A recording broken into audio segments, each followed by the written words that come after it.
Should we get started? I think so. Go ahead. Okay, so maybe I'll introduce myself and then you can introduce yourself and then I will introduce the speakers.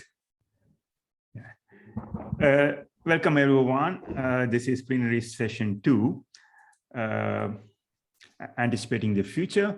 I think we have all the 3 speakers here. My name is Premchand Tamaraju. I'm the Vice President of the Asian Population Association and also work at Nanyang Technological University in Singapore.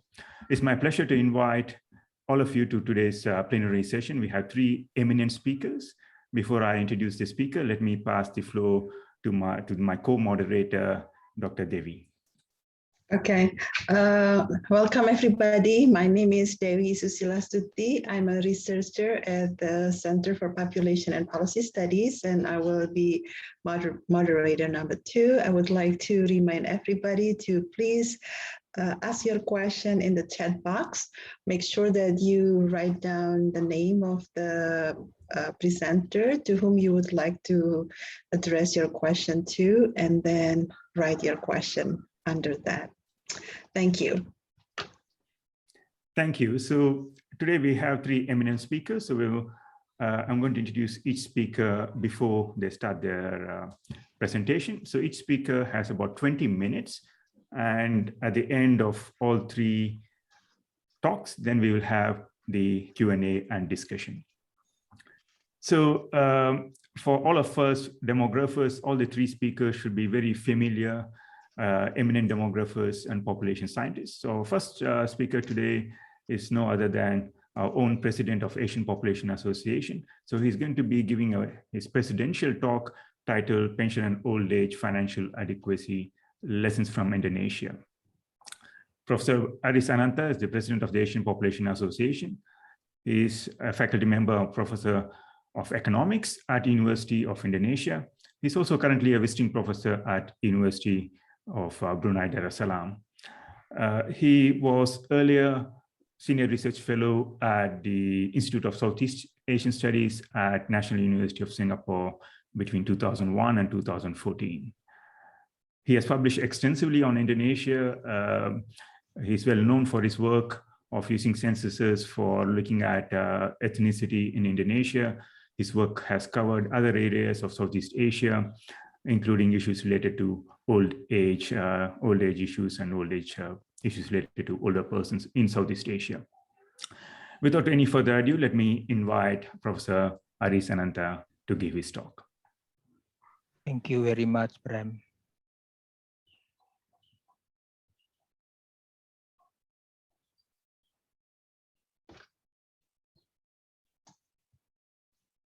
Thank you very much, Prem.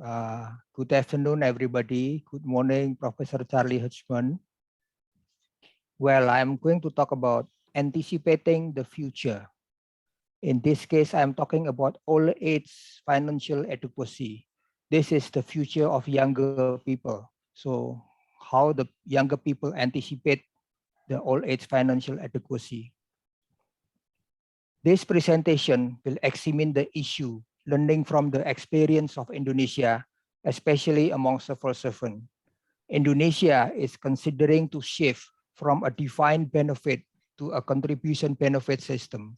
This is to create state financial sustainability and improve the current small pension payout. I hope this Indonesia case can provide lesson for other countries dealing with pension and welfare of older people, the future younger people. The future older people, the future of the younger people. This presentation is prepared as collaboration with my colleagues, Ahmad Irsan, Muiz, Hendro Triwidianto, and Heri Yulianto.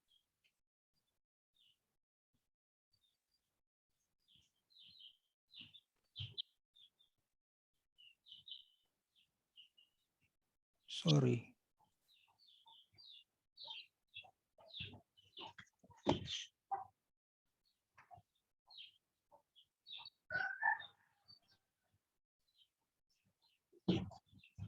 I like to compare some experience in Western high-income countries and Indonesia as a developing country about 3 cases about the retirement period, raising retirement age, and increasing productivity of the labor force with better human capital. In Western high-income countries, retirement period is seen as reward for retirees because they have generous pension payout, but it is a threat to the state financial sustainability because of the increasing number of pension recipients relative to the number of taxpayers. In Indonesia and other developing countries, retirement period is seen as punishment for retirees because the retirement payout is small and they are not allowed to work. To solve this issue, often people try to raise the retirement age. However, the proposal to raise retirement age is often rejected by older people in Western high-income countries because it delays the reward. In Indonesia, proposal to raise retirement age is rejected by the younger people because the younger people is afraid of the competition with older person. Another proposal is to increase productivity of the labor force with better human capital so that they could produce more income. But this proposal may be rejected by younger people in Western high-income countries because even though they have more income, but they feel it is not fair to support higher number of pension recipients.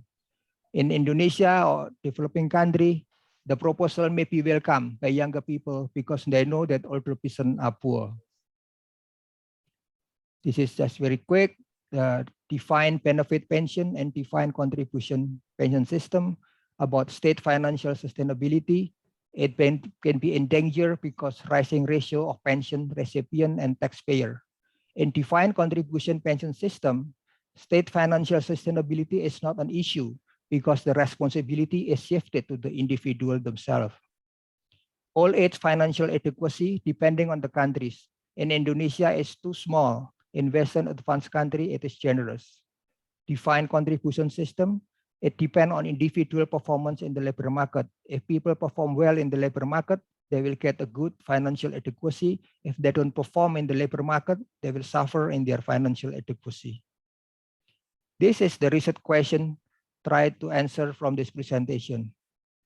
Will the proposed defined contribution pension system by the government of Indonesia improve the monthly payout of the retirees? Currently, they use a defined benefit system. Is the proposed payout sufficient to live out of poverty?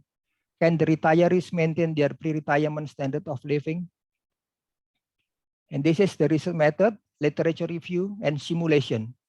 We are using present value method. That is to calculate future payout in terms of current purchasing power.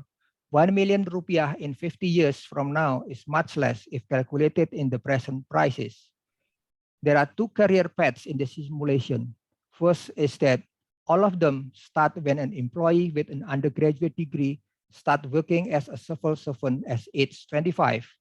One of them goes to be a director at age 58 with the second highest ranking in civil servant, having improved the education attainment to master degree and enabling him or her to retire at age 60. Another career remains at undergraduate level and eventually become head of section. Now, there are many assumptions, and this is some assumption I made during the simulation.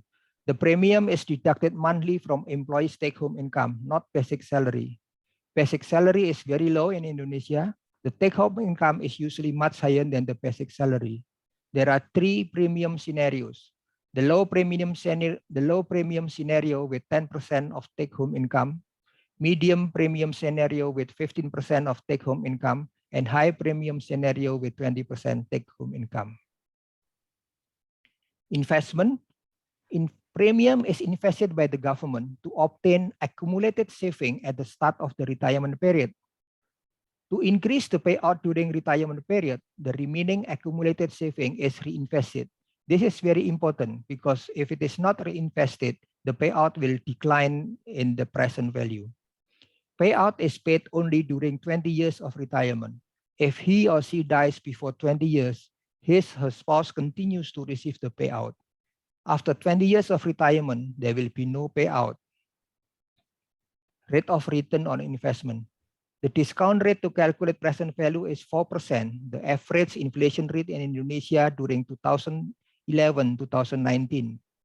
The rate of return on investment is currently about 9%. And this simulation makes 3 scenarios: low rate 6%, medium rate 9%, and high rate 12%. And this is the results of the simulation. Currently, the existing, this is simulation for director at the 4D level, the second highest ranking in Civil Servant. Currently, the existing monthly payout is only 4.2 million rupiah or 300 US dollar. This 4.2 million is below than the minimum wage in Jakarta, 4.2 million, a little bit below. So the director, when he retired, he will get monthly payout lower than the minimum wage in Jakarta. That means he will live under poverty. His final take-home income is very high, 29 million rupiah. Compared to the final take-home income, the existing monthly payout is very, very small, much below the final take-home income.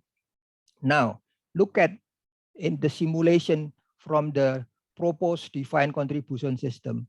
If we see the first payout when he first retired, the first year retired, this is the payout in the first year of retirement. This is the payout in the first year of retirement. This is the first year. If you see all of this is much below the final take-home income. The highest is 12.9 million, but the take-home income is 29 million. So this is less than half of the pre-retirement take-home income. So the director, with whatever the scenario, will suffer a decline in the standard of living and much below the standard of living he used to have. And when we compare with the minimum wage, only here, only rate of return and 9% and medium premium will be out of poverty. If the rate of return is small, 6%, definitely he will live under poverty with the proposed defined contribution system. And the payout is smaller than the existing payout. It can be better than existing payout only with investment at 9% and medium premium.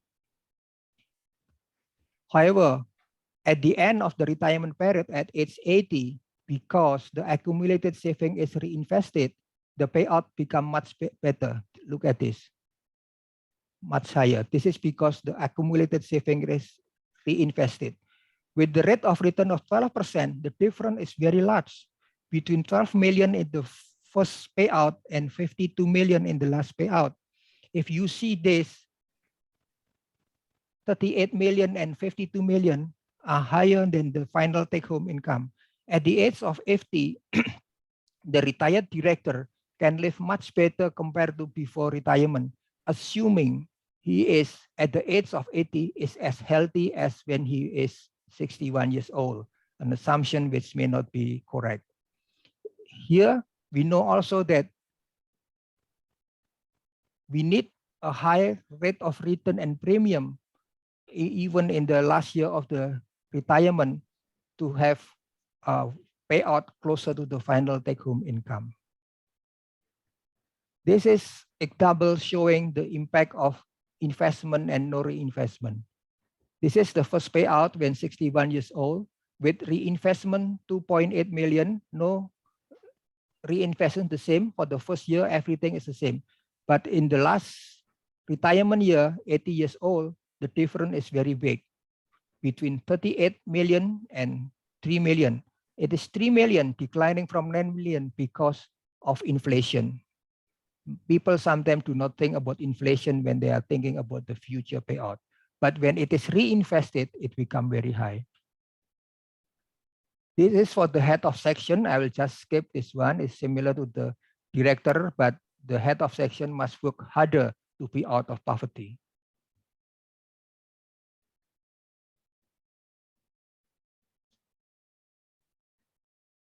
This is the answer to the research question. Is it better than the existing payout? Is it out of poverty? Is it able to maintain the pre-retirement standard of living? The answer is for director, yes, it is better than the existing payout with at least a combination of investment rate at 9% and medium premium. Below this, the director payout will not be better than the existing payout. Head of section, same thing, with investment rate at 9% and medium premium. Without this one, below this, the proposed defined contribution will give payout lower than the existing system. Out of poverty, yes, the same thing, with at least combination of investment rate at 9% and medium income. Below this, with the defined contribution system, the director will retire at the poverty. Head of section, to be out of poverty, he or she needs high premium, not only medium premium. Ability to maintain pre-retirement standard of living at age 61, the first time retiring, much below the living standard he enjoyed before the retirement. By age 80, close to the living standard only with high investment rate, 12%, and even higher living standard for medium and premium scenarios. At age 59, for head of section, below the living standard also. By age 78, with investment rate at 12%, is higher than the living standard. However, with investment rate at 9% and high premium, it becomes close to the living standard.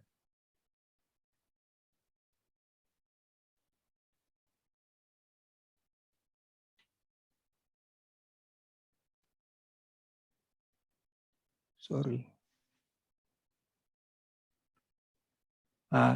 This is the lesson learned from the experience of Indonesia. Pension system. The importance of reinvestment of accumulated saving during retirement period. This is maybe something new, and usually in many countries, investment is only made during the working period. And then when we get the accumulated saving is not reinvested.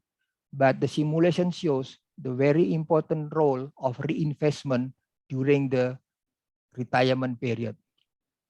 The simulation also show the importance of high rate of investment during working and retirement period.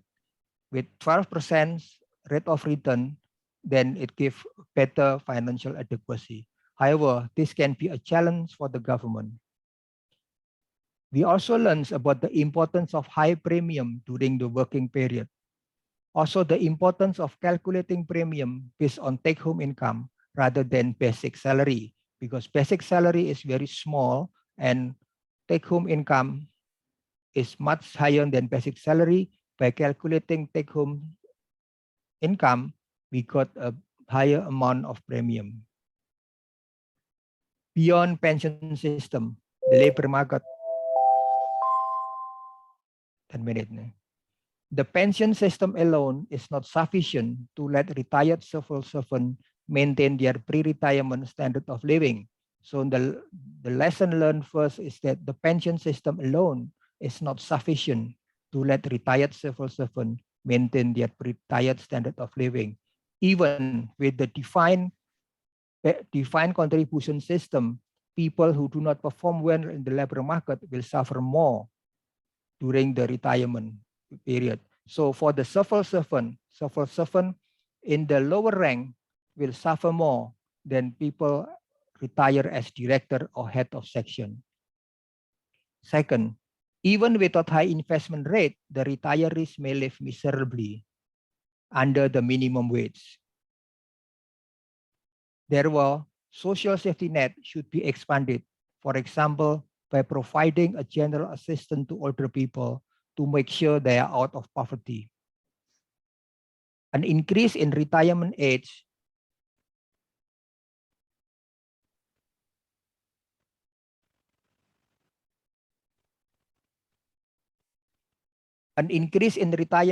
will reduce the government budget for general assistance. However, it is rejected by younger person because if the older person remain in the labor market as civil servant, they reduce the opportunity for the younger person to climb up the ladder. Therefore, a merit system should be created so that the younger generation can compete with older generation. Sorry, I have problem with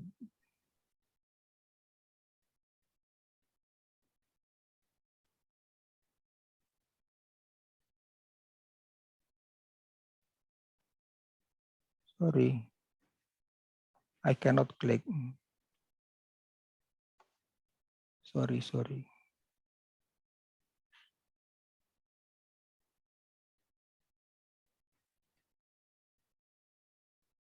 I'm sorry, wait a second.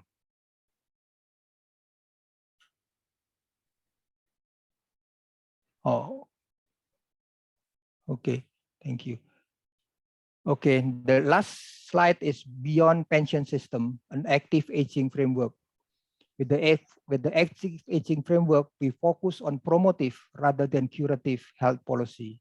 This is one way to empower older people to create old age financial adequacy. And then to create intergenerational solidarity, there should not be any zero-sum game between younger and older generation. Indeed, younger people are future older people. Life cost approach should be followed to create old age financial adequacy. The last one is to protect rights and ensure obligation of older people as a way to create old age financial adequacy. Then thank you very much. I hope we all enjoy the financial old age adequacy. I will be happy to have comment and question from all of you. Thank you very much, Prem. Thank you, Prof. Haris.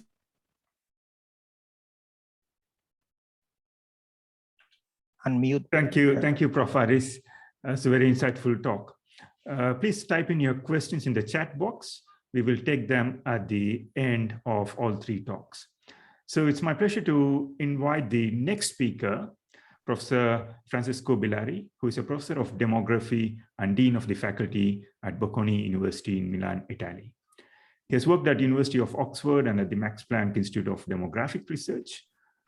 He also served as a president and secretary general of the European Association of Population Studies. He's a fellow of the British Academy and affiliated with the Population Studies Center at University of Pennsylvania. All of us would know him from his work on fertility changes in Europe. He has looked at transitions to adulthood, family changes, life course analysis, and also digital revolution and computational demography. In today's talk, he's going to be talking about digitalization, big data, and demography. Professor Francesco Bellari, you have 20 minutes. At the end of 15 minutes, you will hear a bell. The floor is yours right now. Thank you. Thank you very much. It's a fantastic honor and a great pleasure to be here. And I hope you can hear me well. I'll try to share my screen. And I'll be talking about basically two topics in the digitalization, big data, and demography issue. The first one will be mostly about big data. And the second topic will be about the actual impact of digitalization on demography. So this is the outline of the talk. So first of all, big data. How is big data changing demography? We've been working, various people have been working on this. There was a big data and demography IUSSP scientific panel, followed by a digital demography panel, which is basically just closing with Emilio Zagani and myself as co-chairs and a number of colleagues you see listed here. What is big data and demography? With Emilio, we tried to think about the stages of the relationship between demography and data. Demography, as you know, has a long relationship with data that were not built by demographers. We started as population scholars with either the bills of mortality or censuses. Here, by the way, you see the rise and fall of census mentioned in English books, English in Google Books. So the golden era of the census was in the mid-70s in terms of mentioning in books. So big data, census data are not new in demography. The initial effort of demographers was to establish macro level outcomes. This is stage one of this relationship. In stage 2, demographers moved micro, and we also saw an example in the plenary speech by the president showing how one can use micro analysis or simulation to think about micro level outcomes and predictions at the individual level. By the way, we also here use Google Books to show the rise and fall of the life table versus proportional hazard and the rise and fall of various demographic surveys. This was stage 2. In stage 3, the bridge between macro and micro needs to be built, and it was useful for us to refer to this kind of sociological framework devised originally by Jim Coleman at Chicago, where I tried to think about population research as divided into stages: a discovery stage, where the idea is to think about macro level outcomes, their changes over time and space, and the explanation of demographic behavior that has to go through micro level processes of action and interaction. Where are we now? Here, we use a metaphor that has been used by other authors, the fourth paradigm. In this big data era, demographers may be sharing with other disciplines what demographers have done for ages, which is data-intensive scientific discovery. Now, basically, all scholars do it in all disciplines. Maybe they do it better than demographers. There is a move towards the decentralization and more democratic access to data. It's increasingly more common to open data access.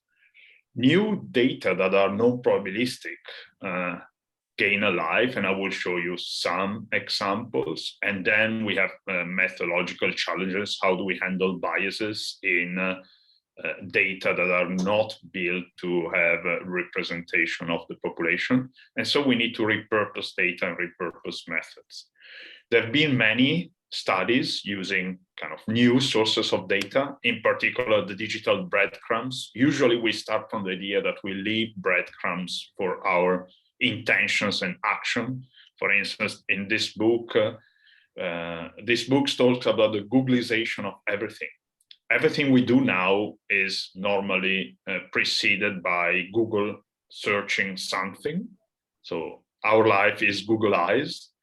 And of course, as demographers, we can use that. One example is the study of fertility, where we can use Google search to do forecast. And this was, as an example, an older PAA paper where we tried to do fertility short-term forecasts for the United States.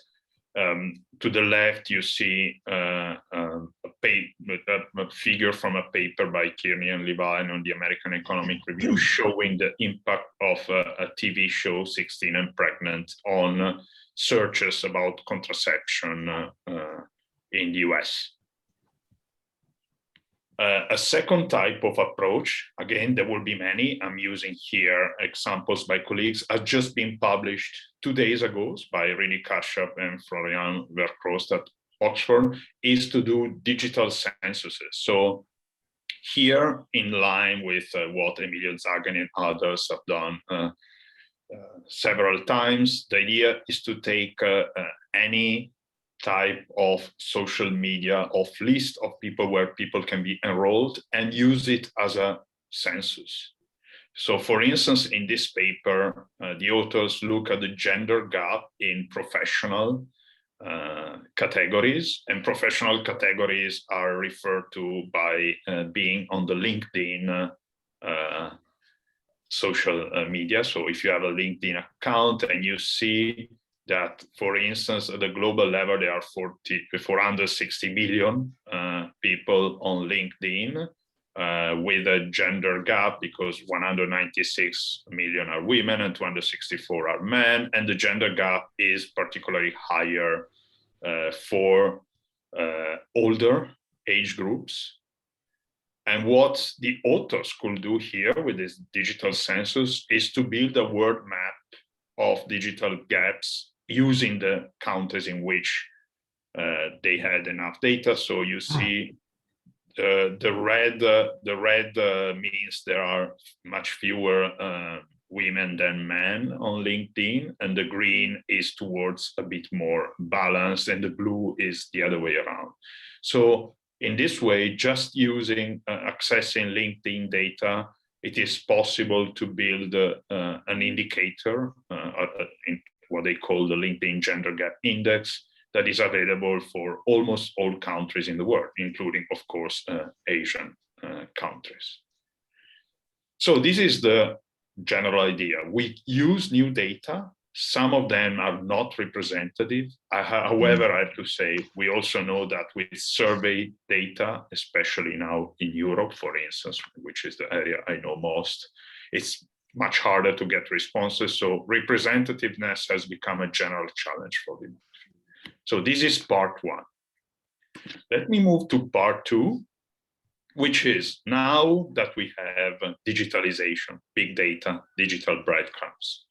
Is demography the same as before? My argument is not. Digitalization, the digital revolution has changed demographic behavior forever.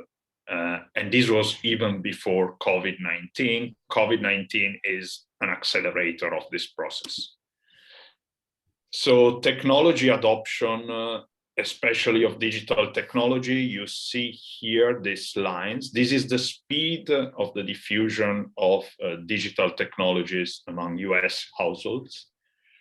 We could have similar data, for instance, on mobile phones at a global level. This has been very fast, almost a discontinuous technological revolution. Technology has always played a role in family and fertility, for instance, and also in other types of demographic behavior, and of course in health and migration. Here I'm focusing on the results of a project where we had the chance to be funded by the European Research Council, and we were lucky to have a team of colleagues working on the impact of digitalization on demographic behavior. First of all, we found conceptually useful the notion of internetization by social theorist Fortunati. She refers to the two stages of internetization. Think about mass media. At the very beginning, you use traditional, think about a newspaper, but a newspaper is transferred online. This is the first stage of internetization. The second stage, also offline activities are transformed. So the newspaper you buy in paper, if you ever buy it again, it's no longer the same that it was before. So when there is digitalization and we can observe big data, the phenomena have become different from what they were before. We have to take this into account. So there is a two-way relationship between the internet and social phenomena. The internet is not neutral. We cannot just use it to observe demographic behavior. Demographic behavior that has become internetized becomes radically different. So to understand this, we need to look at the impact of digitalization on demographic behavior, and usually to compare it before and after. This is what we do in a number of studies. Before going there, let me just mention other instances of digitalization and its impact. For instance, the internet is the new social intermediary in partnership formation. We have some data from the US. This is work by Michael Rosenfeld in particular and collaborators. If you see the red line here, this is a PNAS paper, you can see how the skyrocketing increase of the number of people who met online, and these are all heterosexual couples using US data, with a decline in meetings with friends and co-workers, family, and other traditional social networks. So now I move to our favorite research, which is on family and reproduction. In family and reproduction, digitalization can have a strong impact on social interaction. We know social learning and social influence are crucial in shaping fertility decline, for instance, but also all family and reproduction behavior. We know that also in particular in low fertility areas in developed countries, work-family balance and gender equality are crucial. Some scholars, in this case, for instance, Dalton Conley, a US sociologist and demographer, they think that the spillover from work to family will basically destroy the family. Others are a bit more positive, and they think that digitalization may allow to combine work and family better, although there is a potential digital divide. So we attack this problem by looking at some German data and the diffusion of broadband internet. So Germany is a low fertility country in Europe, and the diffusion of broadband internet allows us to use a causal design to study the impact of the diffusion of the internet on fertility. Here you see dark blue, and this is a map of Germany, shows the deployment of the internet between 2008 and 2012. So this is the early era of the internet in a rich country with low fertility, mostly in Eastern Germany.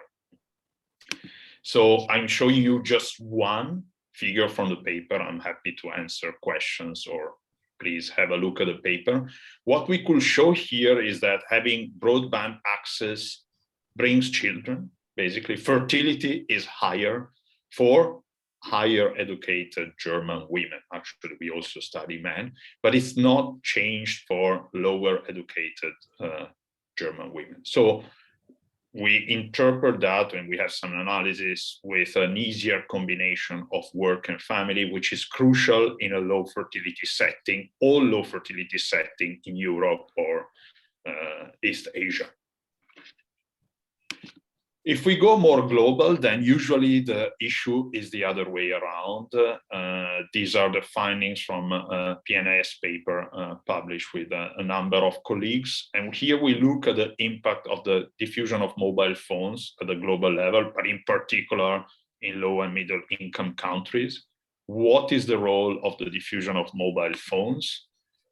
We put together a number of data sources to do our analysis, and basically what we could show, and I will be, thank you, is that diffusion of mobile phones is negatively correlated with gender inequality. So more mobile phones bring lower gender inequality. They bring more contraceptive prevalence, they bring lower maternal mortality and lower infant mortality.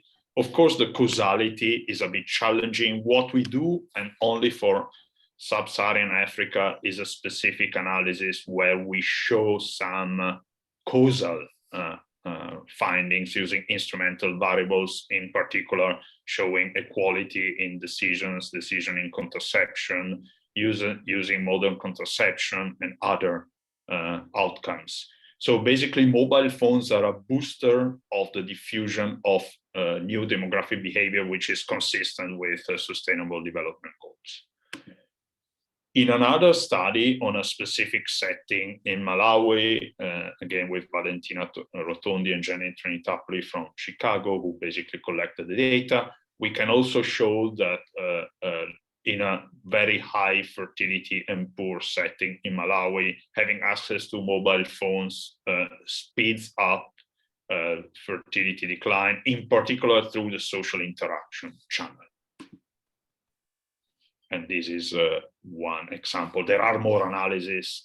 So basically, children ever born are much higher for those who have no access to mobile phone. Of course, we have regression analysis where we control for everything we can control for. As a last bit, I'm touching the issue of migration. And again, this is a great example of internetization. Migration, and in particular international migration, but also internal migration, is no longer what it was before the era of the internet. migration has been internetized. We cannot ignore the fact that internet is there when studying migration any longer. And it's not just to get data, but it's basically because the behavior has changed. In this paper, which you can, it's open access, again, Open Science on Population Development Review, we look at various outcomes. Here I'm showing you just one example, which is again using several Asian countries that are present in the Arab Barometer, and we show that also controlling for other data. This is just a figure. The willingness to emigrate is higher for those who have access to internet, and in particular, that's much higher for lower educational levels. What we could also show is that in a number of regression, the willingness to emigrate is higher for economic reasons than for political reasons in terms of impact of using the internet daily. In the paper, we show other types of association between having access to the internet and migration behavior. So to conclude, the digital revolution is shaping demography for sure. First of all, demographers are attached to data. There are much newer data. The demographers have to be there. There are also new jobs for demographers in the private sector because of this big data. However, we need to take seriously this approach, look at new methods, repurposing old methods, and actually have to say, as scholars, we have to accept the innovation challenge and the risks. So when you work on editorial roles, sometimes it's much better to use old ideas. Now we have to open to new ideas. But the second bit is that demographic behavior is no longer the same that it was before. We cannot ignore the digital revolution when studying demography now because of internet in Asia. Thanks a lot for your attention. Thank you very much, Professor Villari. That's a great talk and fascinating examples on applications of digital technology, digital revolution. Please start typing in your questions in the chat box, and we'll come back to them at the end of all the three talks. It's my great pleasure to invite our next speaker, Professor Hirschman from University of Washington, I think, okay. So Professor Hirschman is an international professor in the Department of Sociology at the University of Washington, where he has been teaching and working since 1987. He's a former president of the Population Association of America and a former chair of Section K of the American Association of Advancement of Sciences. He's an elected fellow of the American Academy of Arts and Sciences and of the American Association for the Advancement of Science. All of us working in Southeast Asia would know his work. He has a long attachment to the region, especially to Malaysia, where he has spent his sabbatical and has done a lot of work on Malaysia and in the region. So his demographic interests stretch from race and ethnicity in the United States to social changes in Southeast Asia. In today's talk, he's going to be talking about demographic trends in Southeast Asia and what lies ahead for the region. Professor Hirschman.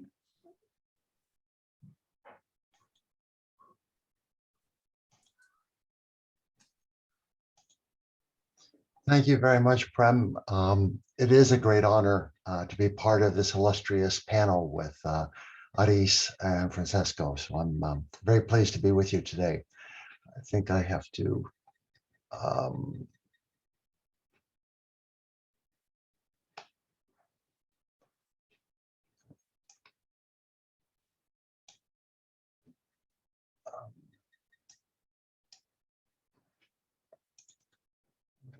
try to do this slideshow here. Okay. All right. I took seriously the title of the session to looking ahead, and so I thought I would talk about the role of demography in one of the goals of science, which is prediction. We generally think of the role of science as both understanding and prediction.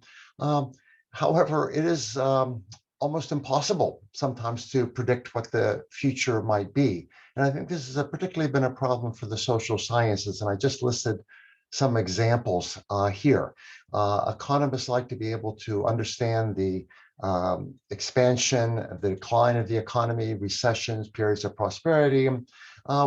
We know when they happen, but understanding why they happen, when they happen has been a difficulty. We have a lot of very statistically minded people studying the stock market. The best model is just basically a random walk. We're not able to predict the future of that. Political scientists used to have a theory of liberalization and democracy, something that accompanied economic development. This seemed to work for a while, and then we had a wave of authoritarian movements, and then we had another wave of democracy. Now we're back to this wave of authoritarian movements around the world. It doesn't seem like there's a clear path that we can understand what's going to be the future. One of the examples that I think was widely believed was we could basically predict elections through polling. And again, that has not worked out as well as it was planned. My own field of sociology, one of the big surprises has been widening inequality. We thought that development was supposed to lead to greater equality. Medical science, we didn't see COVID-19 coming. We knew that infectious diseases were still there. They could happen, but I think it took all of us by surprise. Now, relative to this, I think demographers, we don't fare too badly in this. We actually do predictions. Now, we don't call them predictions. We call them projections or forecasts. We actually have a volume, not we personally, but the field, through the United Nations World Population Prospects. They come out every 2 years and issue population forecasts for every country in the world. And I'm just to illustrate this, I'm going to go through them quickly. I just copied the population forecast for Southeast Asia in terms of population size and fertility and mortality, just to get a sense of how much progress has been made in the field, but how much remains. So this is the future of the population of Southeast Asia. This is basically the countries of ASEAN. And at the present time, there's about 700 million people who were resident in the region, about 40% in Indonesia. But you can see in the next 25 years, this will grow. The growth will slow to around 800 million, and then stability, and then begin to decline about 2075. However, what is most interesting about this is not the blue line, but the band of uncertainty around it, which grows over time. So we have some idea of what's going to happen, but the unknown is more impressive than what we do know. In terms of fertility, again, we've had this great decline. The fertility is a little bit, just a tad above replacement level at the present time, somewhere between 2.2, 2.3. But this is the average based upon all the knowledge, not only of Southeast Asia, but of the world. The United Nations suggested it will drop below the replacement level and kind of hover around there for the foreseeable future. The band of uncertainty looks narrow, but it's about a half a child, but we know that that band of uncertainty is enormous. It can mean the difference between very rapid growth and very rapid population decline. To me, the one that's most meaningful, in part because it's a bit of a surprise to me and over the course of my career, is mortality. When I began my career back in 1970, kind of a surprise to many people who weren't even born, or their parents might have been born in the audience in 1970, mortality in the Southeast Asia was a little over 50 years. And here it is, a half a century later, the average age of death is about in the low 70s, and this is predicted to rise for another 10 years, assuming nothing else happens. Mortality increased in the United States and many other countries in the last year, and who knows what the future might lie. So our field is based upon making projections about the future, but do we really understand it?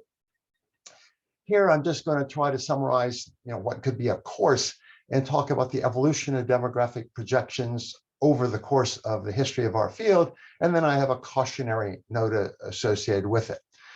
early on, a century or so ago, it was thought that we could have a mathematical line, a mathematical curve to tell the future population, something akin to perhaps maybe the physical sciences. Linear projections were common, exponential projections came out of Malthus, of course.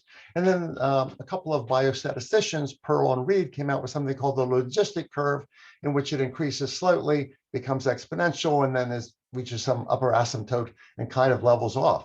It worked very good about the past. However, as soon as it was put forth, the future looked quite different once it became, the information became part of it. About the same time, actually, a couple of demographers, P.K. Whelpton in particular, created cohort component projections. This basically did the major tool of demography, which is to incorporate population composition, which was essentially age. So we break it down into fertility and mortality. We look at the later population by taking the survival rate from life tables. Fertility future fertility becomes a function of projections of the female population at ages. And this was the state of the art up until about a decade or so ago, when Adrian Raftery and a couple of his colleagues began to say, well, why not just incorporate the past of that population, but the past of all populations. And he developed Bayesian hierarchical models to incorporate all of this information, basically generating probabilistic projections as opposed to deterministic kinds of models. The United Nations, in its great wisdom, said, well, this is better than anything we do. And they adopted this as the standard about a decade ago. And now these are common. This is what I just showed you. So we've actually made great progress in our field. However, I have a cautionary note. And again, the cautionary note comes from my past. For me, the past is much longer, much more informative than anything I can think about my own future, at least. And again, I want to reflect about, what I have said over the course of my career, particularly in my teaching, that I would like to recall. Sometimes automobiles have cars and a few years later they have a recall. There's a defect, we have to do it. And it would be good if I could recall some of my lectures over the last 40, 50 years. When I began teaching in the 1970s, particularly about Asia and Southeast Asia, and particularly, I was drawing upon data from the 1960s. And of course, the major theoretical formulation was a demographic transition, but the demographic transition is about change. But what I basically had in the introduction was two patterns of the world. There was the Western world, of which fertility and mortality were low. We thought that they were going to remain stable at that level. Then there was Asia, Southeast Asia, which I was looking at, in which mortality was decreasing, fertility was high, and there were a few signs of change. Again, our data were from a 10-year period before. This is before the digitization of data became, maybe data and analysis were contemporaneous. We were about a decade behind in terms of our window of data to be able to observe it. But over the course of that first decade or 15 years of my teaching, things began to change, sometimes quite rapidly. Data came in not only from East Asia, but also from Thailand and other countries. And we realized that this demographic transition was not simply a product of the past, or not something that was going to happen as it did in the West over 2 generations, but something that was going to occur much more quickly. And then there was a lot of my teaching, a lot of my thinking were formed by a series of papers written by one of the great demographers of an earlier era. His name was Ronald Friedman. And he was brought in to work in Taiwan in the early 1960s. They were formulating a family planning program, one of the world's first family planning programs. And he insisted that there be data surveys accompanying the introduction of the program of fertility control, family planning. And for every year or two, they would conduct a Taiwan-based fertility survey to monitor the change. And it was really exciting. Every year or two, you'd pick up another article by this team of Taiwanese demographers, and Ron Friedman was always a co-author, not always the first author. And we begin to see the demographic transition kind of unfold in front of our eyes. Fertility was 5 or 6, and then it was down to 4, then it was down to 3. By the early 1980s, Ron Friedman was writing a paper on policy options after replacement level fertility. It was happening that fast. And this came out about 1984. And then in 1986, he published this article, and I have the title of it here, on underestimating the rate of social change, a cautionary note. And this is one of those papers that I just read it. It's only about 5 pages long, but I just said, oh no. He basically said, well, fertility was 2.2, it was 2.1, and that's where our theory stopped. We just thought it was going to stay there. But he said in 1985, it went down to 2.0, then it went down to 1.9, it was down at 1.7. He said, well, we thought there was going to be change, but change according to our theories, which meant replacement level fertility, not this below replacement fertility, of which was lower than it was in Western countries. And he said, well, what do we do when we don't know what the future is going to hold? We turn back to theory. And he says, I can make a case for fertility going back up. I can make a case for fertility remaining stable. And I can even make a case for why fertility might drop even further. And he says, at this stage, humility is in order. Okay, or expect the unexpected. So what do we do now? Well, I just realized all the major things that occupy for 40 years, I taught a course for graduate students on a survey of demography. And these are many of the things that I talked about. We talked about the baby boom and how this sort of shaped the Western countries. I have to tell you, before the baby boom, we called them population predictions. We didn't call them projections because we thought that they were going to happen.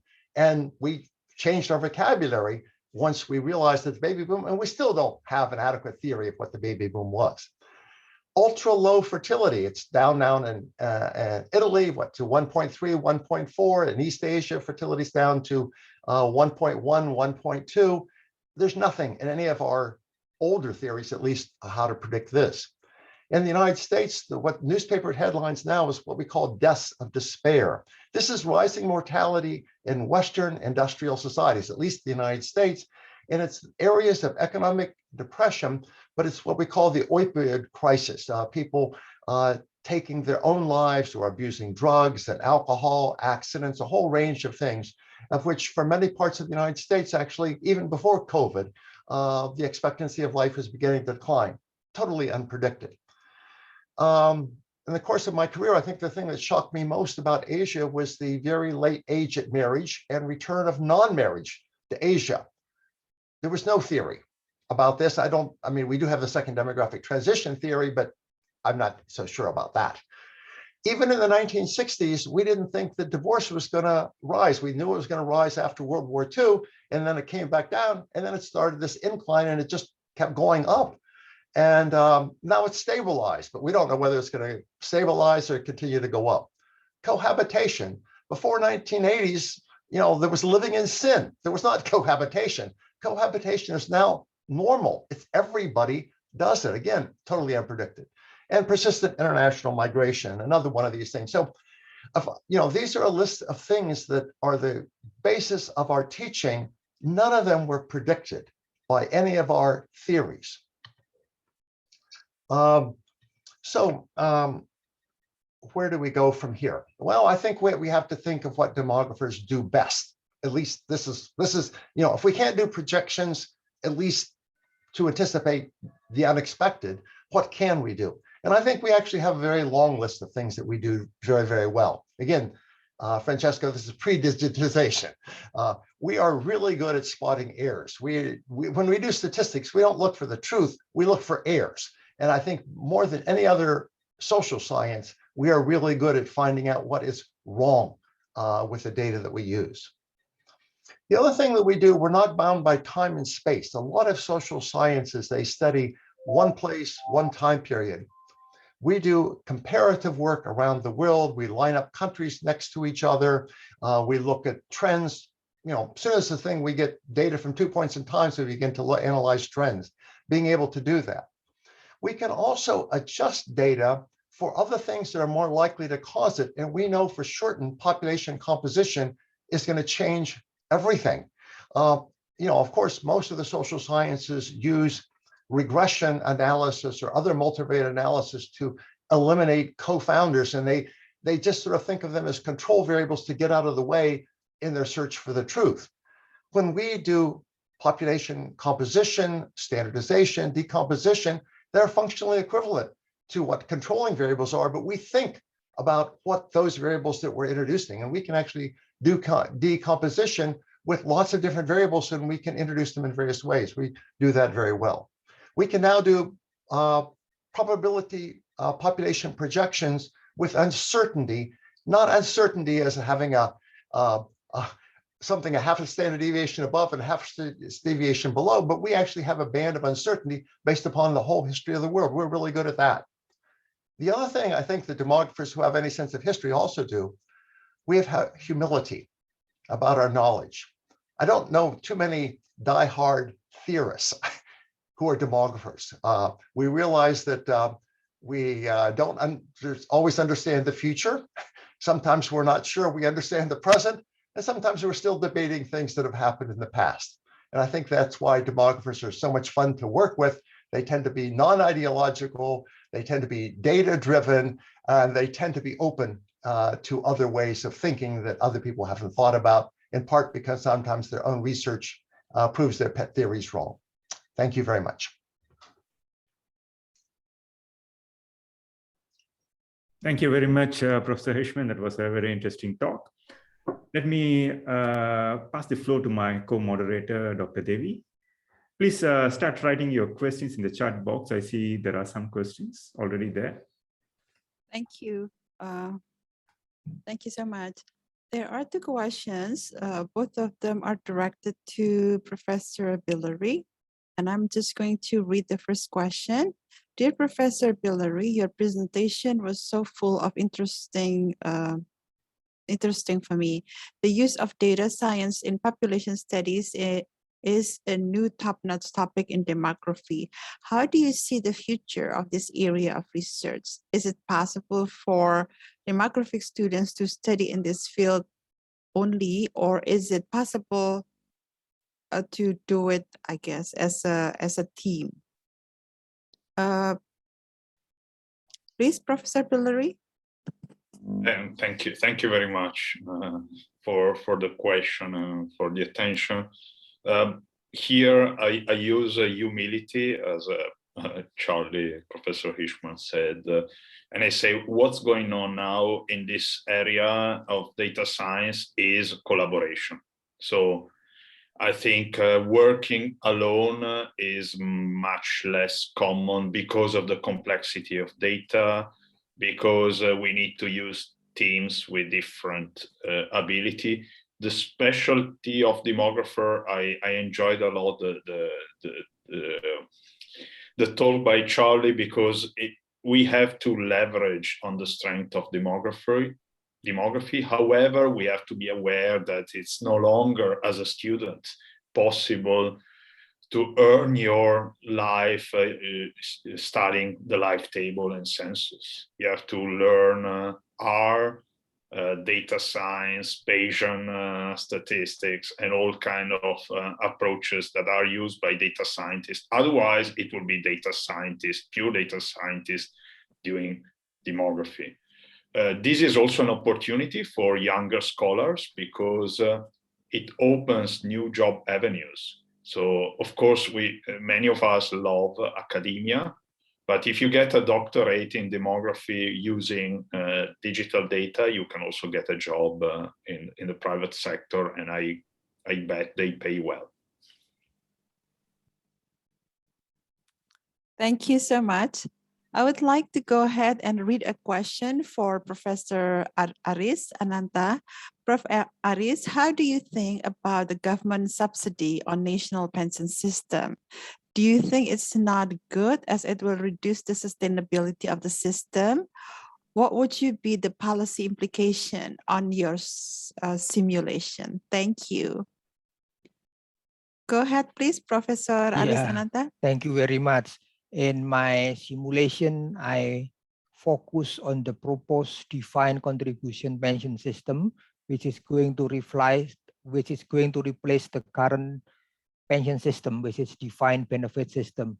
I haven't done anything on subsidy for the people. So, but I think subsidy can be good, can be bad. And in every country, I think subsidy is needed. And I even propose that there is a general assistance for the low-income group, especially for the older person. So I think that can be considered too. It depends on how we do it.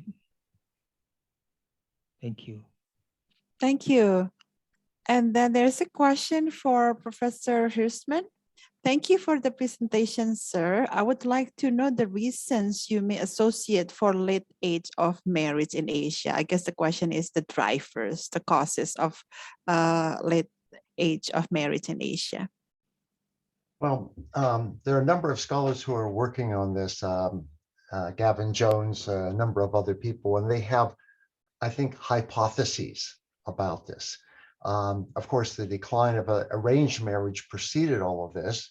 Also, the spread of education, so that people, if you're going to postpone marriage until after education is completed, and people are not going to get married until education completed, this brings it from the teenage years up into the 20s, and by then the reach of the family of origin is much less than it would be otherwise, and this may be a factor. I think also gender attitudes play a strong role in this. The reluctance of many men to marry status equals, I think, has led to a number of things in the marriage market. I think that everybody, it's sort of one of those norms around the world. Everybody wants to get married, but sometimes circumstances prevents that from happening. And I think in the long run, we will find out new ways for having boy meets girl. And I think that I think that the research about the internet as a substitute for other encounters will eventually solve this broken marriage market phenomena. But we're still in the transition and we haven't figured out quite how to do that yet. Thank you so much. There is another question for Professor Aris Ananta. Prof. Aris, your overview was probably frightening for many government officials. Thinking of our friends and colleagues, it may be important to consider multiple pathways to building a nest egg. Have you looked at property accumulation used by many people? Go ahead, please, Prof. Aris. Not yet, yes, but Terry, I am also frightened with the simulation results. And this study is only for the pension. I haven't gone to other thing. Maybe next agenda of my research is to think about passive income. But I'm still ongoing on this one. But for the pension system, I think it's not only in Indonesia, but in many other developing countries. If we depend on the pension system, the result will be very miserable, especially if we don't reinvest the saving. In many countries too, we don't invest the resaving, and people think that, oh, it's a big amount, but that is in the future. We have to calculate the inflation rate, and the present value can be very low. Yes, but it is frightening, but we have to do something beyond pension. Thank you, Prof. Aris Ananta. There is a question from Basilika Putranti. Prof. Pillory, you said that digitalization is shaping demography simply because of change in behavior. What will be the biggest challenges faced by demography in the future, especially after the COVID-19 pandemic? Oh, that's a very hard question. Let's say demography as a discipline, I have an answer. Demography as a discipline will face the challenge of becoming faster than it was before. Again, referring to one of the other speaker, Charlie, he said, oh, we used to be late 10 years with respect to behavior. Now with COVID, we had daily updates, at least that's what happened in Italy. I was in Italy, one of the centers of the epidemics in the Western world. And every day we had mortality data on the media. I think this is one of the challenges of demography, being much faster much more open about data. In terms of the challenges for demographic behavior, I think, basically, we have always to incorporate in our analysis of demographic behavior ideas on what is the impact of this digitalization process, which may be different in different countries. I think I look at the chart, and some countries that are kind of lower income are jumping, as we know, the fixed line side of communication and moving directly to the mobile line side. And this is completely different from the broadband internet problem of Germany. Thank you. There is a question from Sonia Ruri for Prof. Hirschman. Based on your presentation, you said that one of the demographic earthquake is ultra low fertility in West and East Asia. In your opinion, will those have impact on the problem of labor shortages and the burden on elderly population in West and East Asia for the future? Thank you. The short answer is yes. Demography affects everything. Changes in birth rates, death rates have an impact on age structure. Age structure has an effect upon all of these things. In some ways, we can say, well, we can try to track what the magnitude of these effects are. On the other hand, societies are very resilient. We can't necessarily change a lot of the underlying population changes, but we can adapt to them. And I think that we can adapt to them in ways that allow societies to go on. In other words, I don't think that having ultra low fertility, if it led to population disappearance, that would be one matter, but I don't think that that's going to happen. Societies have adapted to having very large families, to having very small families, and even negative growth. I think that's going to be the experience of many countries. One of the avenues is international migration, which many countries want to stop. But there's no shortage of children in the world now. They just happen to be born in different continents. And if we could just kind of even out the spread of population from high fertility countries to low fertility countries, I think we would solve a lot of the problems of age structure for the next 50 years. Beyond that, may require other plans. But so it isn't as though that we're going to bring back large families. That isn't in the cards. Women are now too much part of the fabric of the economy to ever go back to traditional high fertility society. So we're going to have to adapt in high income countries, at least, of having very small families. If we can fix the broken marriage market, perhaps maybe we can get fertility back up from 1, maybe back up to 2. I think that would be a sensible kind of a goal. But having open borders would also help even out some of these population imbalances. Okay, thank you. Is Prof. Billeri still with us or not? Did we just lose him? Yeah. I think we just lost him. Yeah. Okay, I wonder if Prem would like to ask a question to Prof. Aris Ananta. Yeah, so thank you, Aris, for the wonderful presentation. Can you share a little bit about how Indonesia compares with other Southeast Asian countries, Thailand and Vietnam and so on, in terms of pensions and readiness for old age security, income security in old age? I haven't done intensive study on comparison with other countries, so my answer is not very deep. But my observation is that everywhere in the world, I think that defined contribution system has many weaknesses. If people are very good in the labor market, then they could save more. If they save more, they have better payout during the retirement.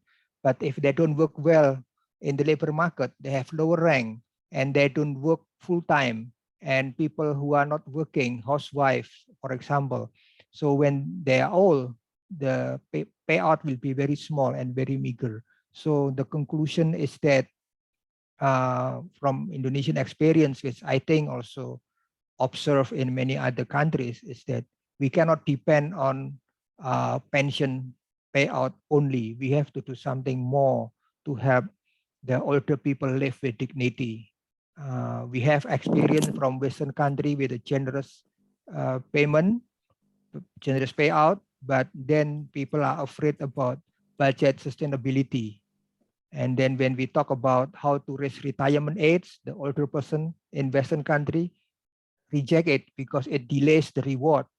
In Indonesia and many developing countries, older people want to work forever because the pension is very small, but rejected by the younger person. So I think we have to talk more about more than pension.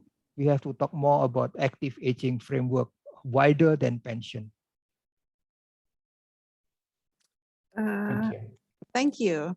There is a question from Sulochana for Prof. Hirschman, I guess. This is not a question, it's rather a statement, but I think it resonates with a lot of people, particularly women in Indonesia. Thank you so much, sir. Agree that education plays a very important role, but often highly educated girls are not accepted in marriage market.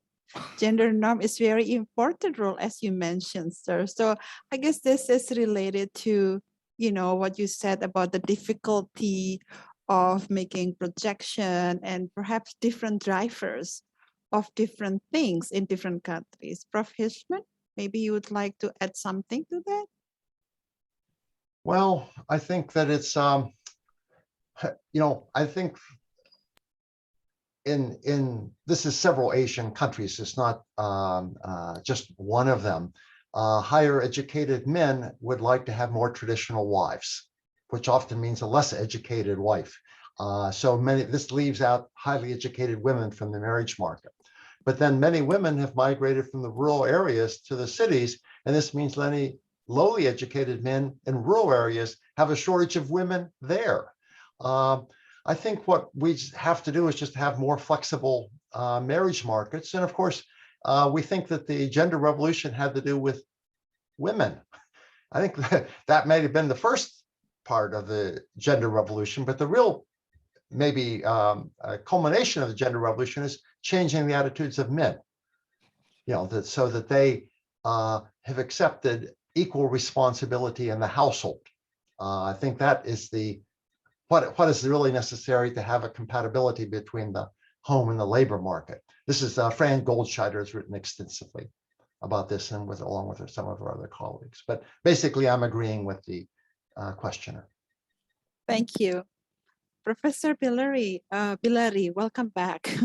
Familiarity with programming language such as C programming language and Python are necessary for working with data.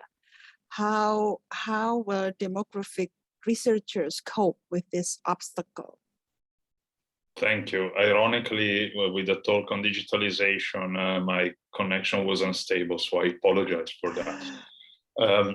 On programming languages, again, let's think about the different stages of demography. So when we started our predecessors started with paper and pencil initially, but computers were, demographers were among the first to use computers and programming languages by definition.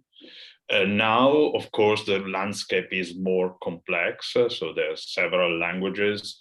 I assume for a junior demographer now, it's essential to know well at least R programming languages, state and R.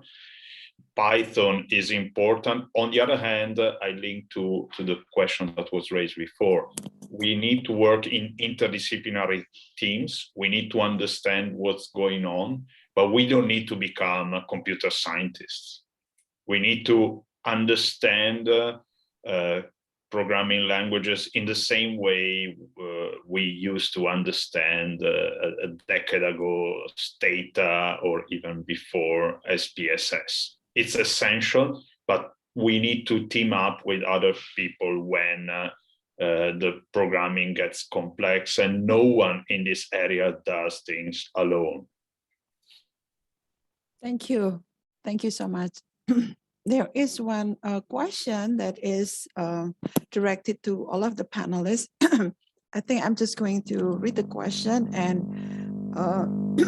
we will see how it goes as far as time is related. To all panelists, what are the implications of your presentations on the future of training and research for demography and demographers in Asia and at the global level? I would like to invite Prof. Aris Ananta to answer this question first, please. Hello, can you Yes. hear me? Yeah. Yes, we can hear. Yeah, that is the question I'm asking myself. What will be the future demographic training and demographic study? Will all what I learned in the past will be useless? Yeah, I'm a student of Professor Charlie Hutchman long time ago. I'm thinking whether what I learned from Pak Charlie, I call him Pak Charlie, will be useless. I don't think so. I think many things will change in the future, but the experience in the past will be useful to see what happened in the future. And I have to force myself to learn many things new in the future, like migration, for example. We will see many short-term population mobility in the future. Then the study on demography on migration will be very different. And we will also have the mobility, but not mobile. So what I call is that going nowhere, but being everywhere. That is happening us today. We don't go anywhere. I'm just at my home, and I'm meeting Professor Hutchman, Professor Bilari everywhere. So going nowhere, but being everywhere. So this is one of the example of digitalization Prof. Bilari mentioned about change in demographic behavior. I cannot say more, but I am anticipating that drastic change will happen in the next 5 or 6 years. So if we are teaching demography, we have to anticipate what happened in the future. If not, then what we are teaching is in the past. It doesn't mean that the past is not important. The past is very important. Pak Charlie explained example about the past. Prof. Bilari also explained the past, and that is the anticipation of the future. Even though we couldn't make projection, we could not make linear projection, but that is useful to see the future. So my answer, Jalal, may not be make you happy, but I give more problem that is what we have to think the future. Okay, that's my answer. Thank you. Prof. Bilari? Let me address the issue by thinking about inequality and among demographers. So we had inequality in data access and data quality, and basically the best data were correlated with high income. In Europe, it was Scandinavian countries, certainly the US, and some of these countries had funding data collection in other areas. The implication of digital revolution is that we can have data for areas for which it was too expensive to collect traditional demographic data. Actually, even in Europe now, traditional surveys are being abandoned because of low response rates. So the implication for the whole world, but certainly for Asia, is that we can have more access to data about specific area independently on whether someone is funding a big study. On the other hand, we need to make sure we have access to this data. Many times this is private information, and whether that's accessible for science research and policy related research, that's a different story. The second bit is democratization. All the digital revolution, as Professor Ananta mentioned, means that we can be everywhere. So we can analyze data from wherever we are. We can have a multinational team, and that's very important for places like Asia, where distance is relevant and access to information is relevant. So I know the networking efforts have been huge, this conference is showing that the future of demography is also a digital future where digital networks will play an increasing role. Thank you. Prof. Hirschman? Let me make 3 points quickly. One is that demography is unique amongst many fields as we largely exist as an interdisciplinary field. I think that this is our strength. In other words, many people want to have their own discipline and boundaries and empires. Demography, we like to infiltrate every other field and collaborate with people in different research specialties. And I think this is one of the things that keeps us nimble. One of the other things that the corpus that's demographically alone is formal demography, the study of life tables and formal demography and so on. This is a specialty, but it's a very small number of specialists who do this. But I think the training in this is essential to make somebody a demographer. In other words, I think the demographic training has to begin to take people at least through 1, preferably 2 or 3 courses in demographic methods. Even if you're working with other sorts of data, the logic of a population, the interdependency of fertility, mortality, age structure, all of these things are thinking like a demographer. That's what I think is essential for it. The third, and this sort of builds upon some of the things that the new frontiers that Francesco is talking about. But there are also some empires that have been created of old data. I'm particularly thinking the greatest contribution to the field in my lifetime is IPPMS.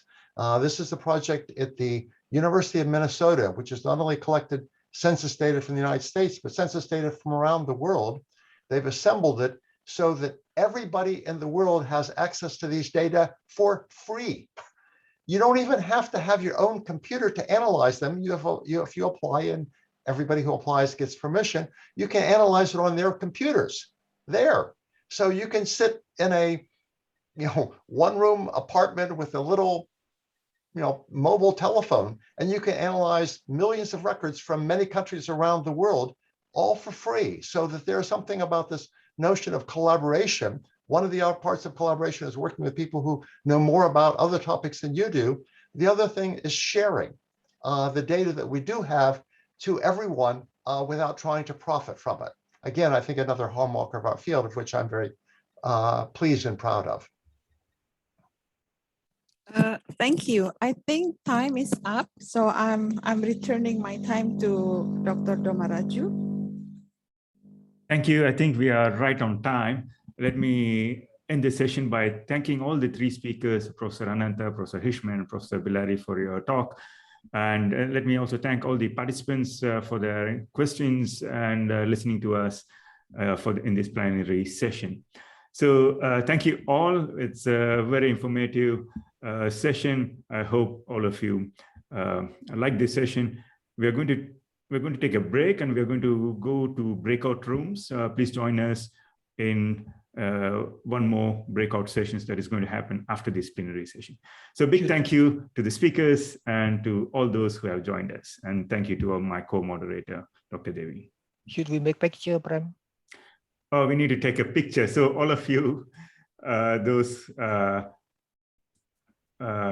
could you please on your video feeds?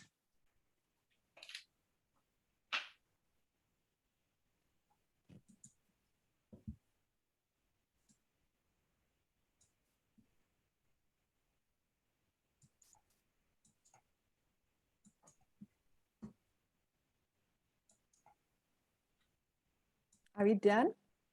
Are we done? Let me ask the technical team. Yes, we are done. Okay. So thank you all. See you in one of those other sessions later. Thank you.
That's perfect.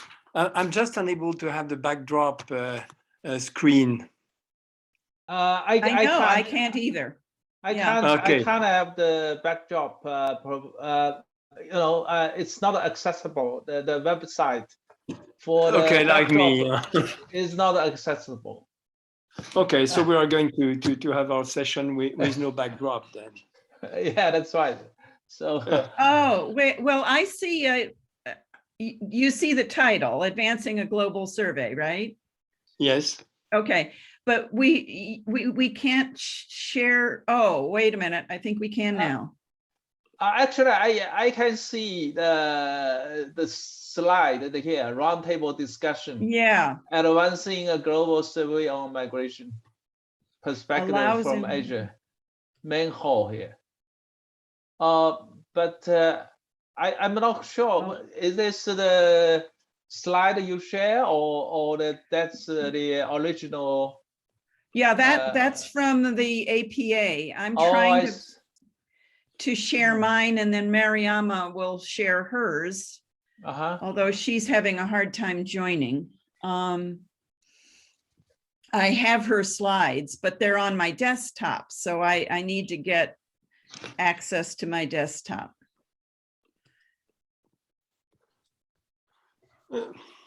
One more question. Do we have participants in our room now or only speakers? We have 22 participants.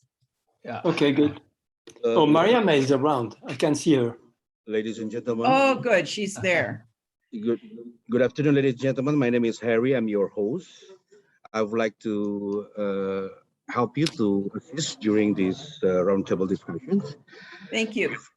So, ladies and gentlemen, actually, your time for roundtable discussion will start at 5:30 Jakarta times until 7 p.m. Jakarta times.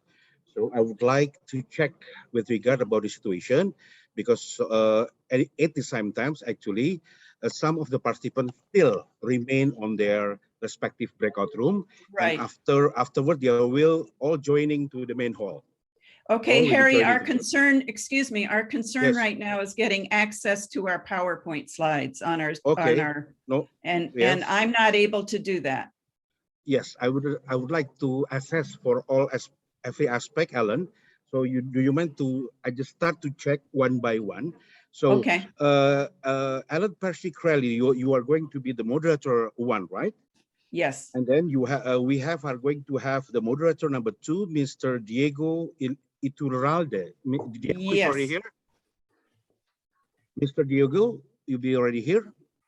I don't see him yet. Okay, I'm Oh, going to yes, help he's with here. Yes, he's here. All right, very good, very good. So, and then I should check first. The presenter are going to be Mariama Awumbila, Marcela Ceruti, and Philippe Fargues, right? Okay, Marcela is not with us. It will be Okay. Mariama and Philippe. All right, good. And then I have here the commentators. The commentators will be Muhammad Jalal Abashi Safasi, Yushu, and Frank Lazko, right? Yes. Please. Okay, that's good. You are going to carry on about the advancing of global survey on migration perspective from Asia. And that's one thing that you should know, Alan. You are not going to be limited the time. So all the time are going to be arranged and led by you. So please. Yes, I realize that because Yes, it's okay. a slightly different format. Exactly, exactly. Yeah. It's more free discussion and everything, because it's different with if we compare with the breakout sessions. Okay, last but not least, I should check to my team in studio. Please make sure the share presentation can be open now. All right. Okay, Alan, I should already check.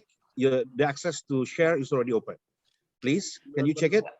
Well, I'm trying and I don't see my desktop. I don't. Are you going to present and operate by yourself the presentation, the PPT? Yes, and Mariama is going to do the same thing. So Great. in fact, her slides are very important. Mine actually, I really kind of need mine as well. So I don't know how to, I could send them to you by email. Okay, but can you operate by yourself by sharing to the screen? Well, I'm trying to do that. Okay, And I so- don't see them. Oh, really? It's very easy. Right now, you're open first your the materials. You're open first your PPT in another tab. Yeah, it's my Okay. my It's already PowerPoint open? is open. Yes. Okay, and then you are now to the share screen Yes. below that, and then you find. Just But very I don't easy. find, excuse me, I don't Yes. find it. Where do I go? Oh, really? Okay. Are you using the Android or Apple? I'm on a Macintosh. Oh, Mac. Okay. Can you put it or convert it to PDF, and then you just share in chat box, and then I will download for you here. Oh, great. Okay, I will do that. Why don't you check with Mariama about hers? All right. Mariama. Hello. Okay. Are you also have difficulties to share your PowerPoint? I haven't tried it out yet, but I Okay. downloaded the background, but I'm not getting it now. No problem. No problem. It's not quite very difficult. The very important one is your presentation. Can you try to share this your presentation through the screen, please? Share screen down there. All right, you ready then? Okay. Great. So in this case, great. Okay. So now I'm still waiting for Mrs. Ellen Crowley. Okay, should I'm should I going leave to it post like it in Yes. in the Should I leave my chat. screen like this? All right. Can you close again so I can just let Miss Callan to try? So I should stop the share. Should I Stop should the stop? Yes, share. please. Yes. Stop. Okay. Stop sharing, please. Thank you. Okay, I'm surprised. Oh, so Harry, who do I look for in to send it to you? I just type down on the everyone's. My name is Ego, Echo Golf Oscar, Ego, Harry, please. Okay, I'm looking for it. Harry, Ego, Harry. Got it. Yep, thank you. All right. Just share the PDF file, and then I will download, and then I will open it for you. Okay. Okay, it's on my desktop.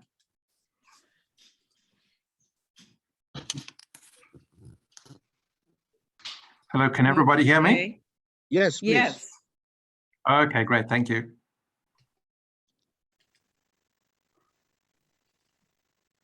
Did you get that? There it is, Harry. All right. I will check. I will check it for you, and then I It's will just a couple of download. slides, so. All right. There's two, yeah, Ellen? Yeah, well, just one. I did it twice. Oh, here we go. Okay.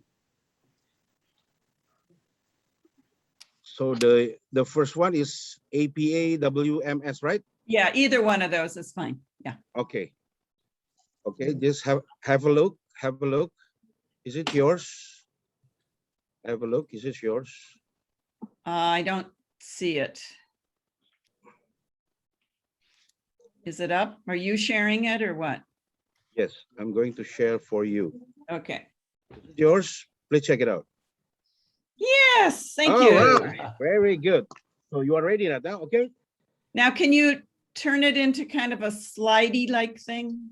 Yes, I'm going to just something like that. More smaller. Well, to get rid of the side stuff, it's okay. And then how do I advance it?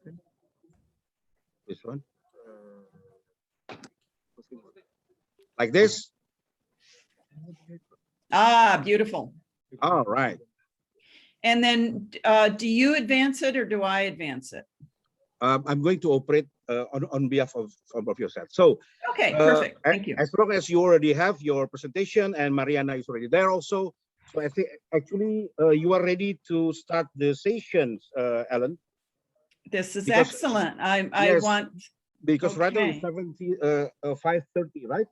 So here we go, ladies and gentlemen. Please big round of applause for this roundtable session.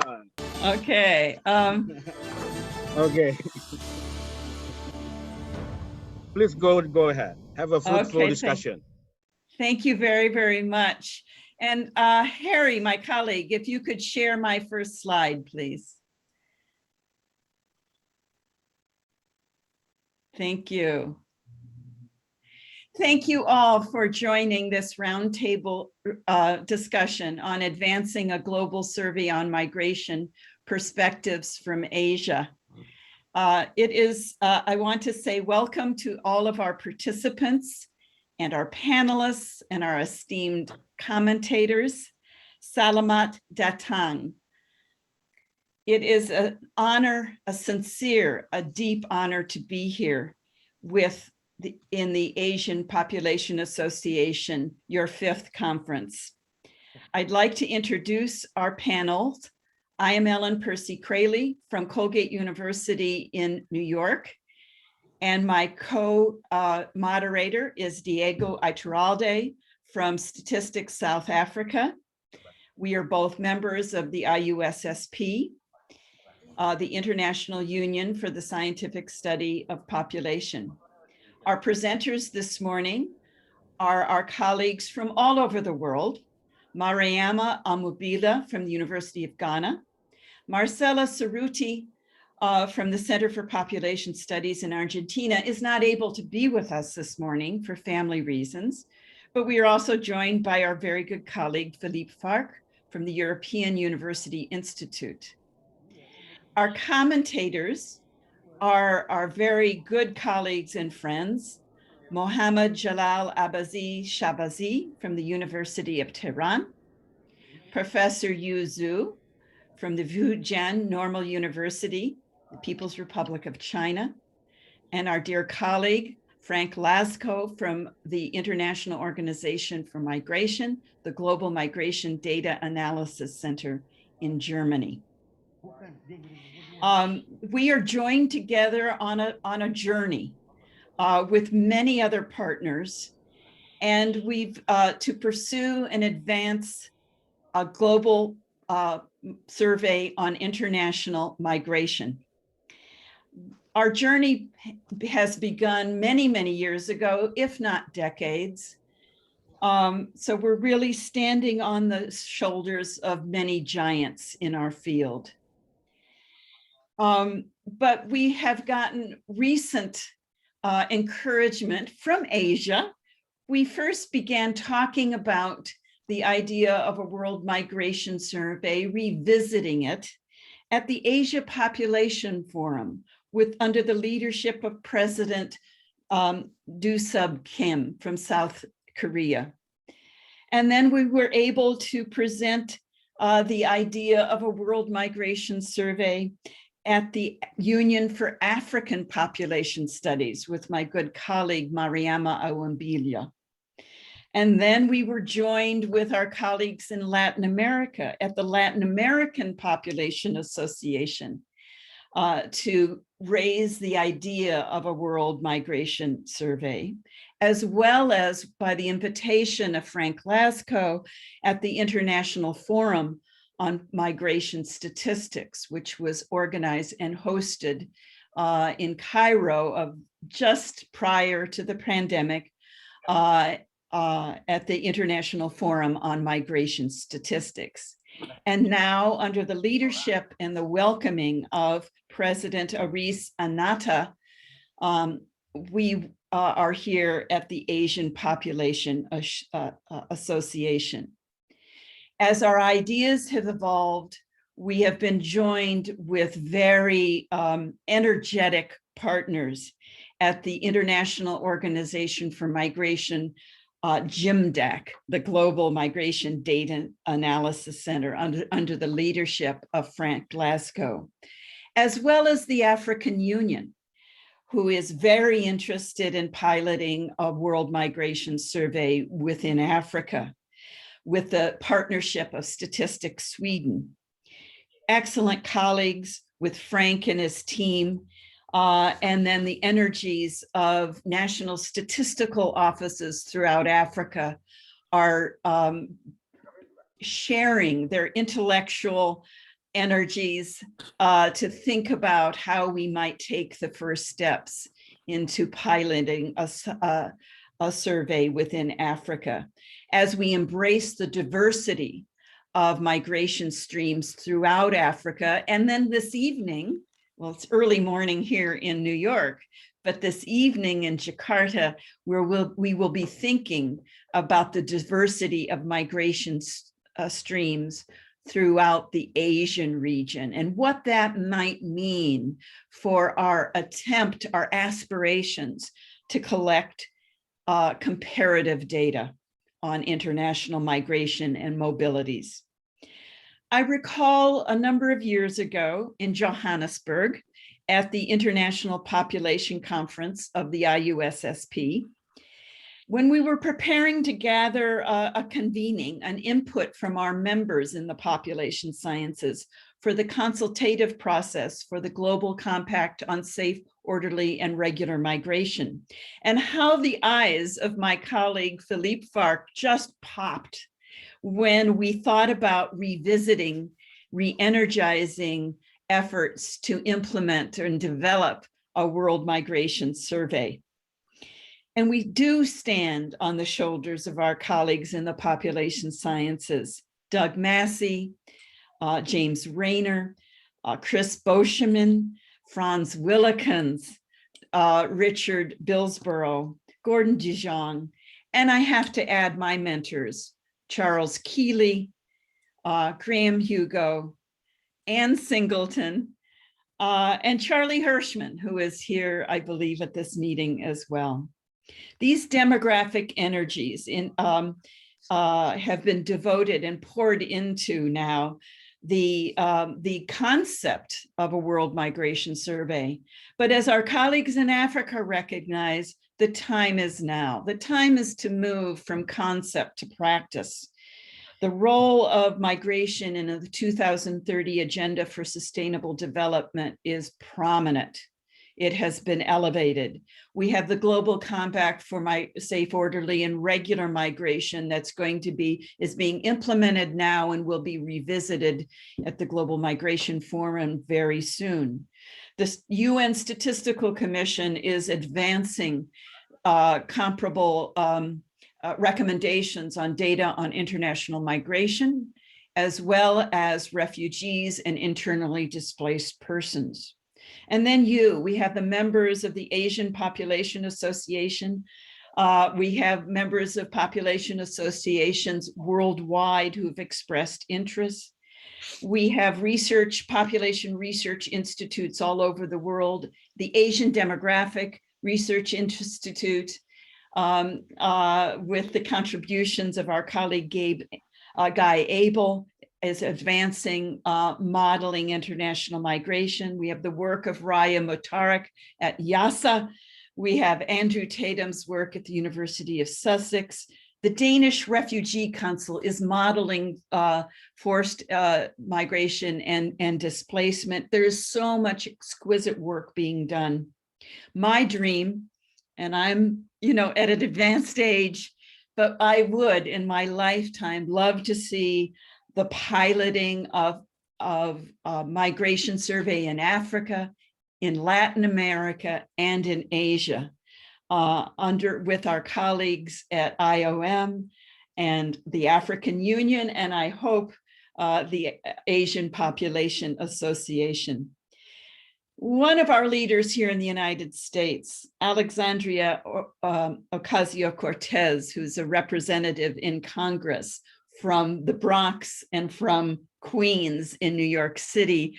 I was listening to her yesterday and she talked about stubbornness to change the world. And I hope we, throughout the population sciences and in the global community interested in promoting the welfare, well-being, and aspirations of migrants worldwide, that we can be stubborn to change the world and to advance a world migration survey. So with that introduction, I turn to our panel. Harry, could you advance to the next slide, please? Our colleagues, Philippe, Marcella, and Mariama have prepared a background paper on the concept of a world migration survey, putting in onto paper, onto the screen, and I share it with you now, some principles of ways to think about a world migration survey. Mariama and Philippe are going to present that. And then Diego and I would like to, because we want this to be interactive, turn for a few minutes to gather questions and comments from participants in our session. And then we will turn to commentary for perspectives from Asia by Jalal and Professor Zhu, and then perspectives from the world from our colleague Frank Lasco, who can share our thoughts about advances in Africa as well as from a global perspective. So thank you very much, and I would like to turn to my colleague Mariama Awumbila.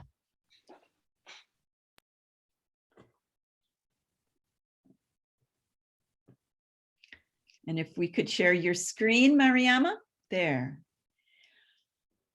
Yes, thank you very much. And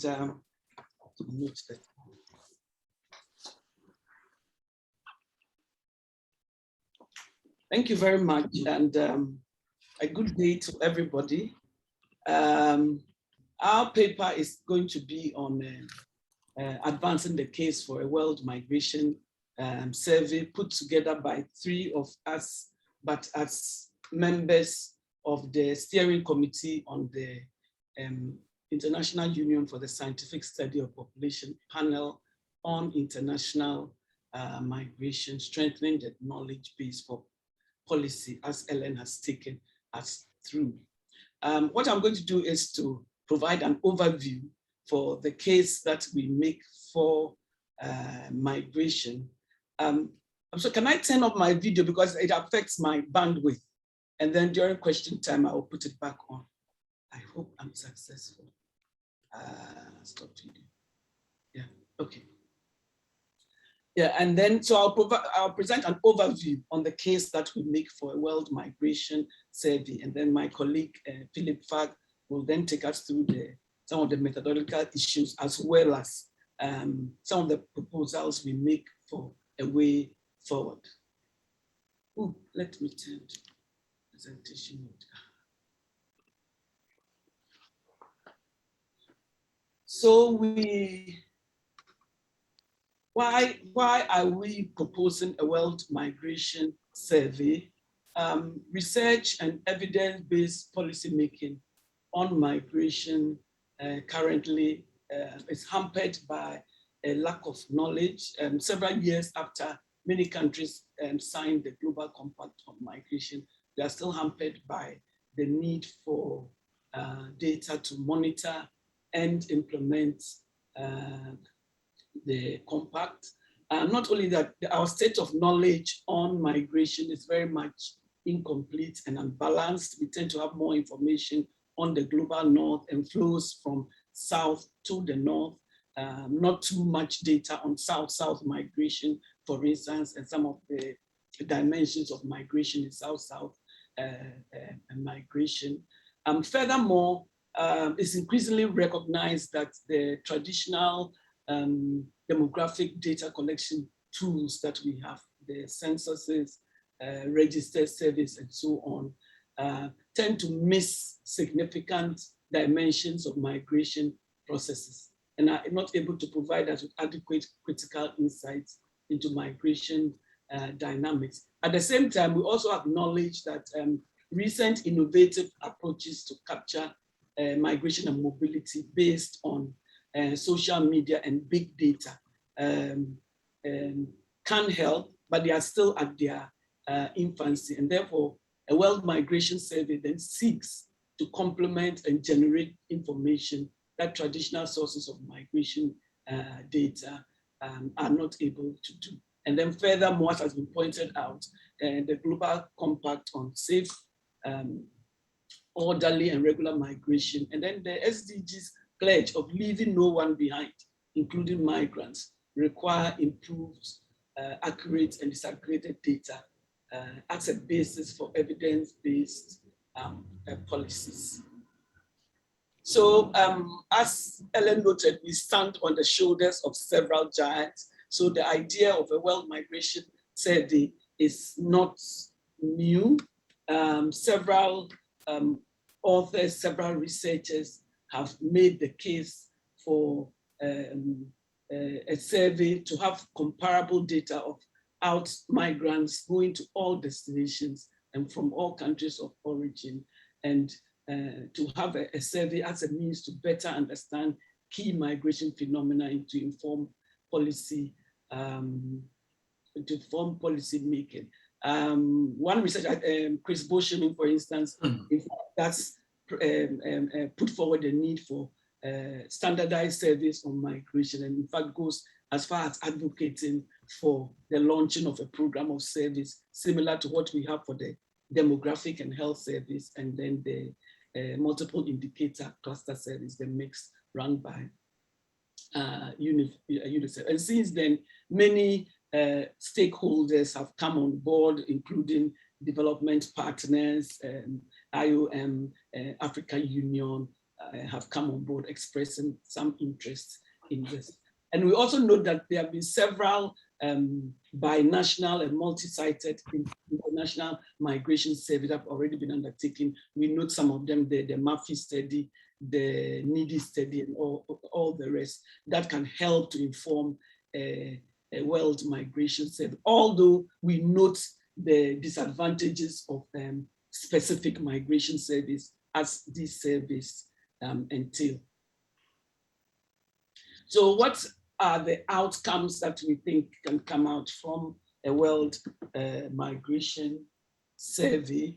We note that the world is not divided into countries of origin on one side, countries of destination on the other side. Most countries are, having both, but despite that, you can, I think, often describe some countries as predominantly net senders and others as net receivers of migration, maybe at different points in time. So taking into consideration this complexity and with a focus on specific migration corridors, the data to be collected from a world migration survey will be both inward as well as outward migration in order to understand the patterns, causes, and consequences of migration.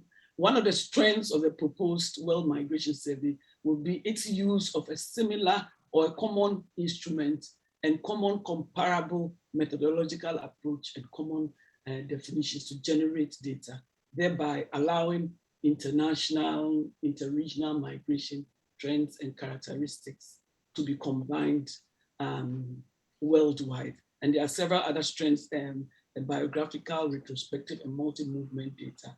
And we'll be able to generate multipliers to adjust administrative data on migration. So the World Migration Survey, if you manage to carry it out, certainly has several key advantages that it can provide for us. The data to be collected will be in these following 6. These are very broad areas that we have patched together. In the paper, we provide further detail. We break this down into further details. We propose that you use a questionnaire having a modular structure. This structure will have a core survey questionnaire that will be applied in every country, whether origin, destination, transit, and then we'll have specific modules focusing on each of one of these four. So a specific immigration module, specific immigration module, a specific return module. So in general, we are arguing that now is the time to have a world migration survey, given the fact that there's an urgent need for accurate and disaggregated data to better understand international population flows and to implement effective evidence-based migration policies, especially for the implementation of the SDGs and the Global Compact for Migration. We think that there could not be a better time than now to have a World Migration Survey. And we are looking forward to having comments and suggestions from participants as well as other members here. Thank you very much. I thank you very much. Thank you, Mariama. That was very compelling. Philippe, would you like to continue the presentation?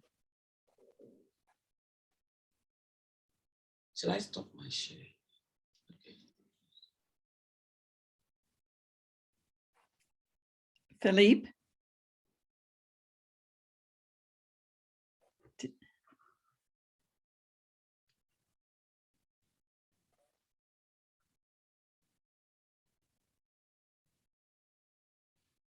Did we lose Philippe?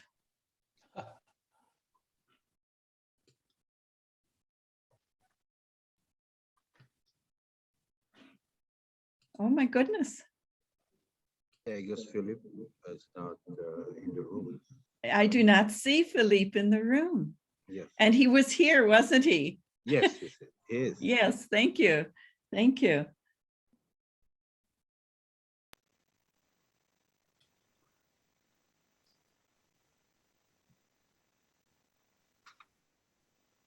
Maybe you can start to explore. Well, and then Yeah, I was just Philip. looking through the participants. So yes, Jalal. I Please think make a it would be suggestion. good, given that Philip has left, I don't know where, you can continue and elaborate more on the paper. I mean, if he comes, then that's fine. Otherwise, we don't lose time. Right. Well, I will build upon what Mariama has added by inviting actually Diego. Would you like to make some comments? Because you've been such a partner to this effort throughout Africa, where the conversations have been robust and interesting. Mariama, Philippe, Marcella, and I have learned so much from our colleagues in the African Union. And there's such leadership there in terms of being interested in elevating the connections between international migration, displacement, and development initiatives. So we would really benefit from your perspectives on this project.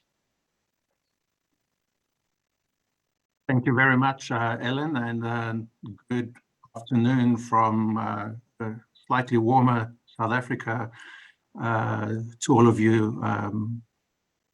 I want to possibly ask the question: why is this a good idea?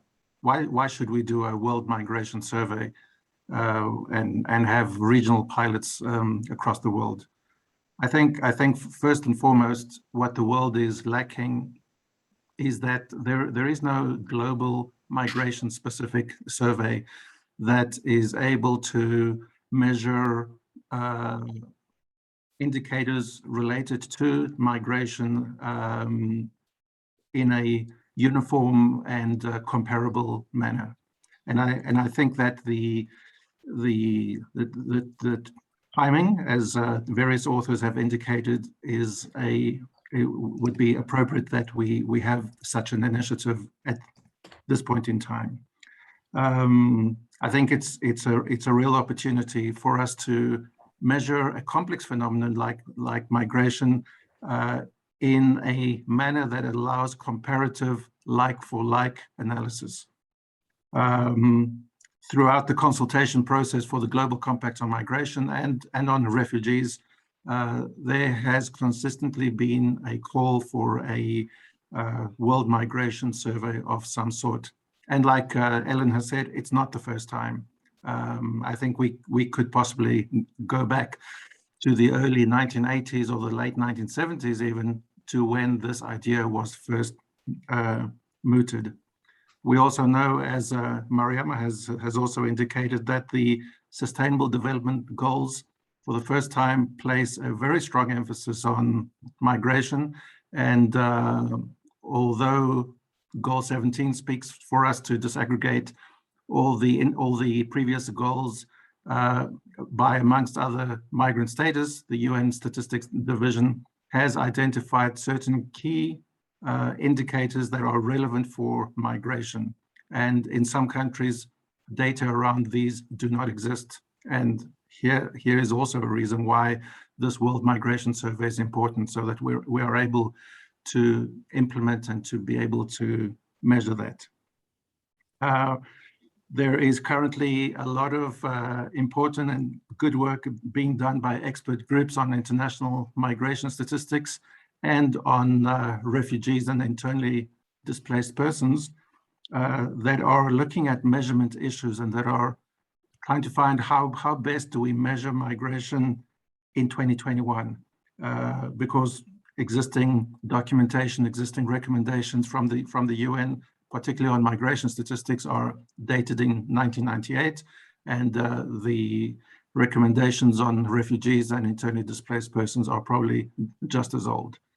So I've noted one question already in the chat that says, how will we define migration? And my answer to that would be that the work that the expert group on international migration statistics has done and the work that they presented to the UN Statistical Commission in March this year is actually something that can inform the types of definitions and conceptual frameworks that we would use in such a survey. Of course, we can't ignore the impact that COVID has had on migration, and I think having this survey, if we were to run it in the next 2 years, would most certainly enable us to really see how is the world fighting back or rebuilding from the perspective of migration to the global pandemic that was COVID-19. In South Africa, we've been inserting migration modules into various surveys, and as much as it's useful, the ideal is really that we do not really piggyback on other surveys that are really designed to measure other things, such as the labor force or household dynamics, but that migration has its own dedicated survey. Now, as Ellen has indicated, there have been initiatives in various parts of the world. I think the first of these in 2019 on the African continent has probably led to there being a lot more movement on this World Migration Survey in Africa, with the African Union endorsing the concept of a World Migration Survey and really being committed towards the realization of that. Africa is a continent of many young people and internally displaced people as a result of climate-related reasons, as well as reasons related to safety and security. But other regions of the world have their own characteristics. Latin America is more of an urban area. The Asian region can possibly contribute a lot more on issues around labor migration and other such characteristics. So for us to have a series of pilots of a World Migration Survey that will ultimately result in a World Migration Survey similar to what the demographic and health surveys are being run in developing countries, and the mix, as Marianne has alluded, would be extremely beneficial. On what the World Migration Survey also creates an opportunity around is for some of the top minds in the world related to migration studies to come together and to think about a sampling strategy, to come together and think about the questionnaire design and ask questions about granularity. Are we going to collect information only at a national level or at the first administrative level? And ultimately, because migration often has to sacrifice some questions because of reasons of space in census questionnaires or in surveys. Administrative records are very limited in what can be asked. There are always some key questions which have to be dropped as a result of the competition for space in other surveys. This now gives us an opportunity to own our own survey and to measure migration where the measurement of migration is the key thing, and it's not piggybacking on something else. Right. And I think this really gives the Global South an opportunity to really speak with one voice in terms of building a body of evidence and a body of knowledge which would enable it to manage and govern the whole phenomenon of migration far better. So I hope that as a group of Asian demographers and population scientists, we find support in this initiative, and that along with the broader demographic community and migration scholar community, we are able to move together on this exciting journey. Thank you. Thank you, Diego. That was a beautiful map forward and direction forward you've given us. And I think Philippe Farc has joined us and is also going to talk about the movement from conceptualizing the project into giving us tools to go forward. So Philippe, I turn to you.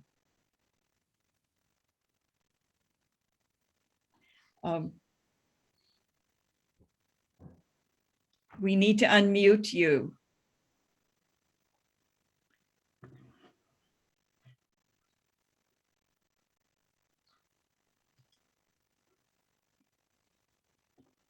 I'm muted? You're fine now. Go. Oh, I'm fine. So I said I'm extremely sorry about the internet cut I had at my end. So beyond the IUSSP paper that was shown by Ellen at the beginning of this session, I will briefly present a few methodological aspects and say a word about next steps. Sorry also, I have no PowerPoint, but my presentation will be extremely short. In terms of quantitative knowledge, international migration is today where fertility was 50 years ago. In most countries, we must content ourselves with estimates for lack of any solid, reliable, and up-to-date data. 50 years ago, the word fertility survey and then the demographic and health surveys started to be developed globally. The word fertility survey and demographic and health surveys gradually provided a wealth of detailed and comparable data on levels, trends, and determinants of human fertility.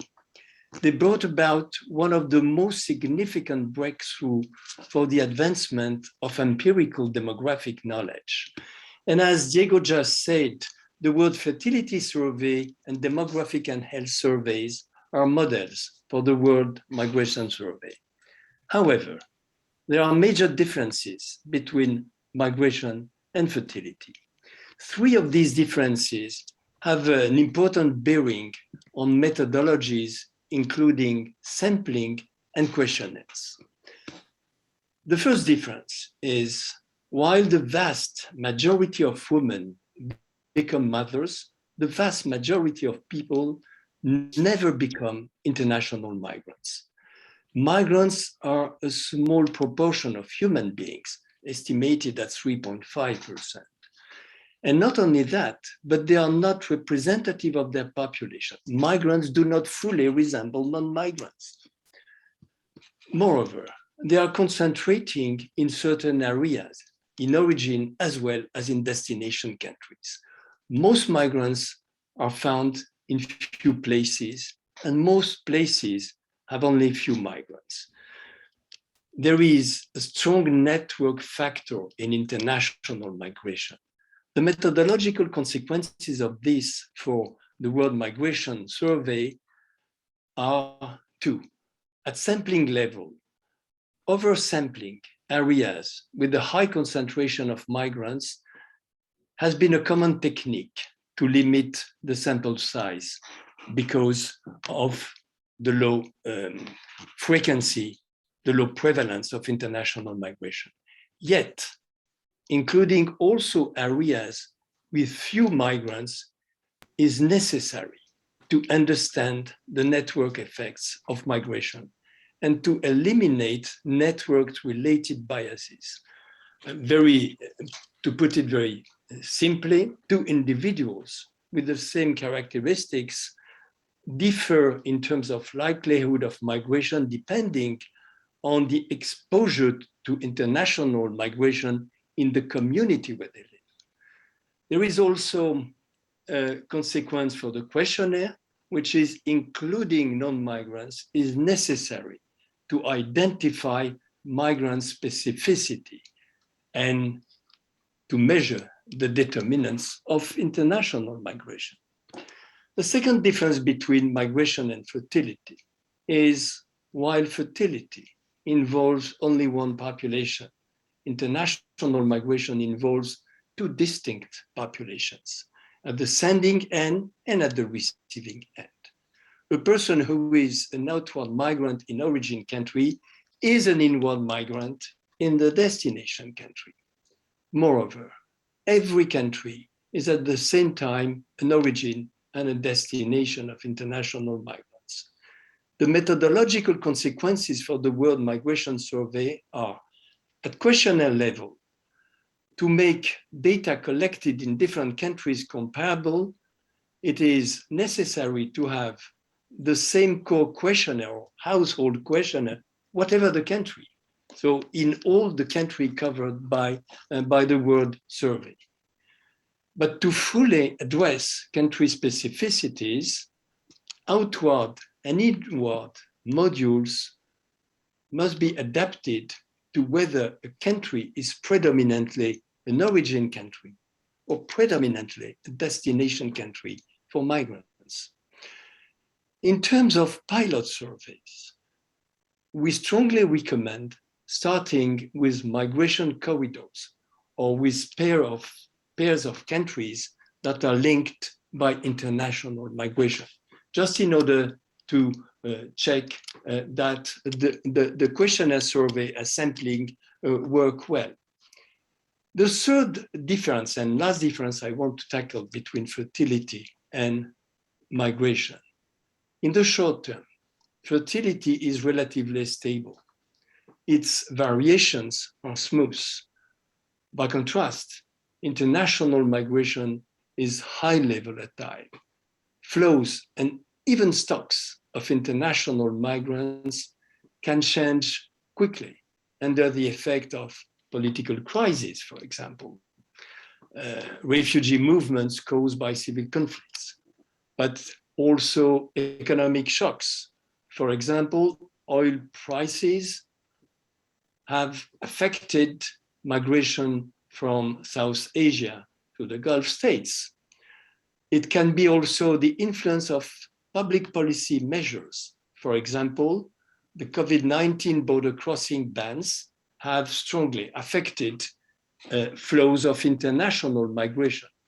And increasingly, we have to expect that climate change will affect migration. So the consequence of this for the World Migration Survey is the high risk that the World Migration Survey be outdated in no time. To get around such a risk, the World Migration Survey would collect information to connect punctual survey data to continuous administrative records. More precisely, the survey will ask questions to migrant persons on whether they are recorded or not with a given administration, so that the coverage rate of the corresponding administrative source can be measured. And once we have the coverage rate, then that administrative source can be used in its own right to provide corrected data in real time on migration level, trends and determinants. So sorry for the aridity of this, but it's important to understand that the World Migration Survey will serve the idea of a more efficient use of administrative sources. By administrative sources, we must include not only those sources that are used to measure stocks and flows, but also those sources that are essential to assess the situation of migrants and their access to services, for example, education sources, health sources, etc. Now, just 2 words about next steps for the IUSSP Scientific Panel on International Migration. We are currently working on sampling frames and questionnaires, and we are looking forward to participating in pilot surveys. Ideally, pilot surveys should be conducted, should be carried out soon after a population census, because that population census can provide the sampling frame that will be necessary for the World Migration Survey. It has also to be carried out under the leadership of national statistical offices, because they have an experience that no other has in their country. And I repeat, we need to contemplate launching the pilot in pairs of countries or migration corridors. And we recommend that the first corridors be south-to-south migration. For example, in Africa, we've been thinking of a pair of Mali and Côte d'Ivoire, Ivory Coast, or South Africa and Zimbabwe, etc. In Asia, it could be a country of South Asia and a country of the Gulf states. But of course, this point must be discussed with the responsible authorities in each country. Thank you for listening to me, and again, sorry for joining a bit too late the meeting. Thank you, Philippe. That was excellent. And actually, it was a wonderful sequence with Mariama setting out the framework, Diego giving us focus to kind of contemporary and current conversations in Africa and what we're learning there. And then you are pointing us forward, engaging and inviting our scientific community to contribute. Our colleague, President Ananta, has asked us about definitions of migrants and how we define an international migrant from a demographic point of view, from a sociological point of view. And what Mariama and Philippe have described is an approach to data collection that draws upon our demographic skills and toolkit to allow us to identify migrants in a variety of ways, but also to promote comparability. And that's why the work of the UN Statistical Commission is so important at this moment, to help give us a gyroscope about consistent, comparable approaches to measurement, whether it's residence for a year, whether it's lifetime migration, but also having data collection that is responsive to changes in the world. And we have a colleague now from China, who is such an expert on Asian migration patterns, internal migration, as well as the churning of population throughout Eastern Asia. So I am very honored to turn to our colleague, Dr. Yu Zhu, who is going to offer his commentary. Hey, thank you very much, Alan. First of all, I'd like to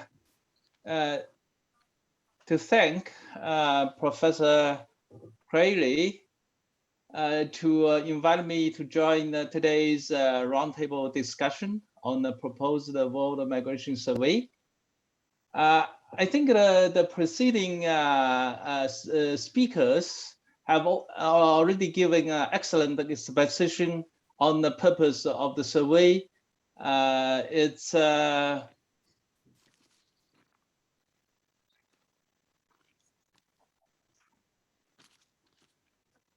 I think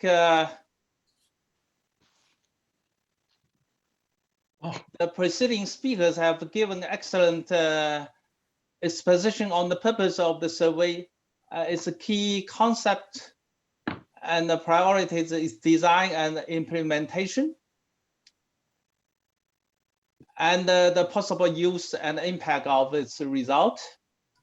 And I learned a lot from them as a migration scholar focusing on internal migration.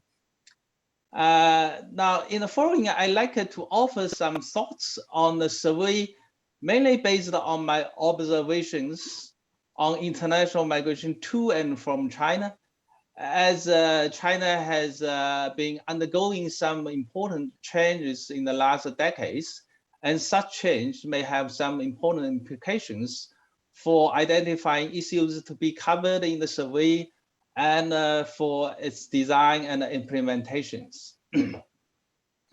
So the first important change I like to mention here is that while China is still an important source of international migration, it has become increasingly a destination of international migration as a result of its tremendous social economic development in the last decades. It's now increasingly a destination of labor and business migration from developing countries, the destination of return migrants originating from China, and even a destination of some highly skilled migrants from developed countries. Although the size of such immigration to China is still small by international standard, but I think this already suggests that China has been undergoing a migration transition with the net balance shifting gradually from immigration to immigration, from emigration to immigration. And I believe such transition is not limited to China and has also happened to some other developing countries. So information concerning such transition and its impact on countries of both origin and destination is urgently needed. It is also noteworthy that as an immigration country, the destination have become also increasingly diversified with new destinations such as Africa and Latin America attracting more immigrants from China. So this also needs to be considered in the survey design. The second important change I like to mention is related to the emergence and the development of some what I call the new types of international migration from China. So international migration from developing countries has long been dominated by labor migration, and the migration from China is no exception. However, in the last couple of decades, some business-oriented migration from China to developing countries, particularly to some countries like in Africa and Latin America, has been arising. Migrants from China moving to these countries are not traditionally understood laborers. Rather, they are business owners running import-export companies, manufacturing factories, and even supermarkets, etc. And I think not enough attention has been paid to this kind of south migration.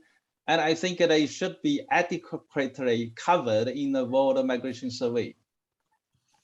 In this connection, I also think that a pilot survey involving Asia is necessary, as this type of south-south migration might be more developed with immigrants from countries such as China.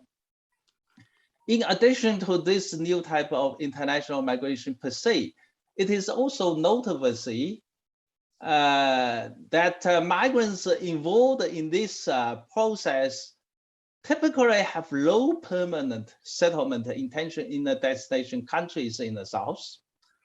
In this sense, they are temporary migrants with varying expected duration of residence in the destination countries. So the settlement intention and the expected duration of residence of these migrants are also important dimensions to be considered in the survey design. So my third point is related to the relationship between internal migration and international migration. It is a well-known fact that China has the biggest internally migrant population in the world. However, as long as I have observed in the last decades, this huge internal migration flow does not directly lead to a subsequent international migration flow as often assumed recently. On the contrary, many places of origin of international or cross-border migrants have become destinations of internal migrants in China, mainly as a result of investment from the international or cross-border migrants. And I like to draw attention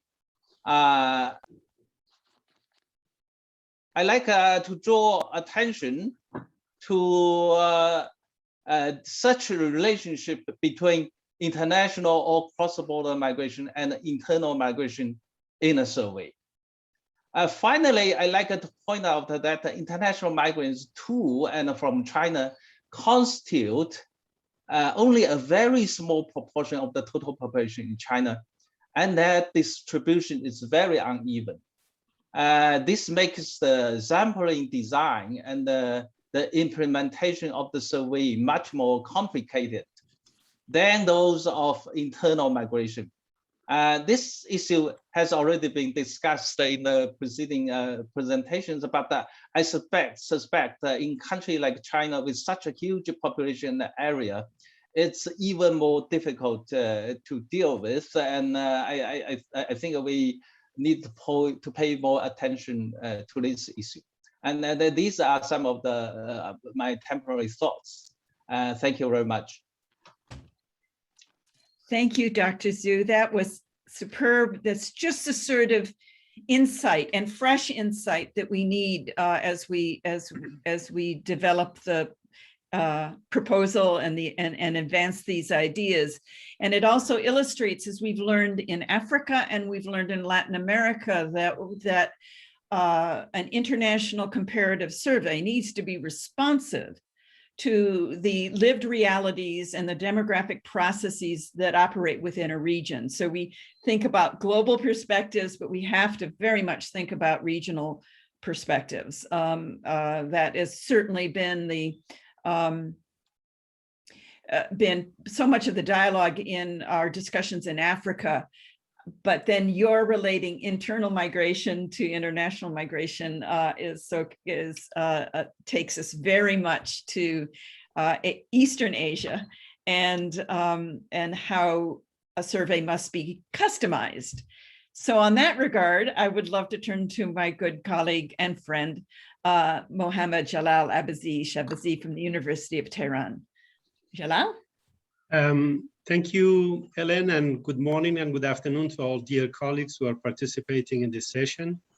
And thank you also to the authors and presenters of this stimulating paper. I think that is a timely paper and important topic to be discussed.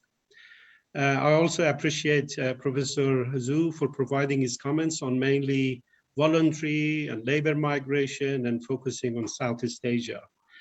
And given the nature of international migration, I will focus on forced migration. So I would call it World Forced Migration Survey. I will give my points in 5 different areas. First, levels and trends of forced migration in Asia, data availability, And also 3 and 4, I will make some suggestions on the surveys that we need to conduct in different countries and on different topics. And finally, challenges ahead.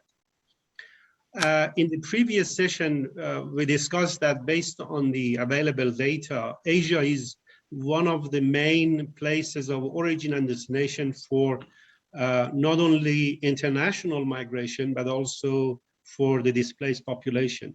According to the UN, in 2018, 44% of international migration originated from Asia. In addition, there are a large number of forced migrants departing from Asia or being hosted in Asian countries. For example, in 2020, close to 67 million were displaced from Syria, another 2.6 million from Afghanistan, 1.1 million from Myanmar, who are mainly living in the neighboring countries, in Pakistan, in Iran, in Turkey, and in other countries. There are other countries in the region, India, China, Australia, Malaysia, that are receiving, and Bangladesh, of course, that are receiving forced migrants. In addition to politically induced forced migrants, basically there are climate-induced migration in Asia as well. Asia accounts for 7 of the world's 10 countries most vulnerable to rising sea levels. I mean, Bangladesh, China, India, Indonesia, Japan, Philippines, and Vietnam are really experiencing climate-induced migration.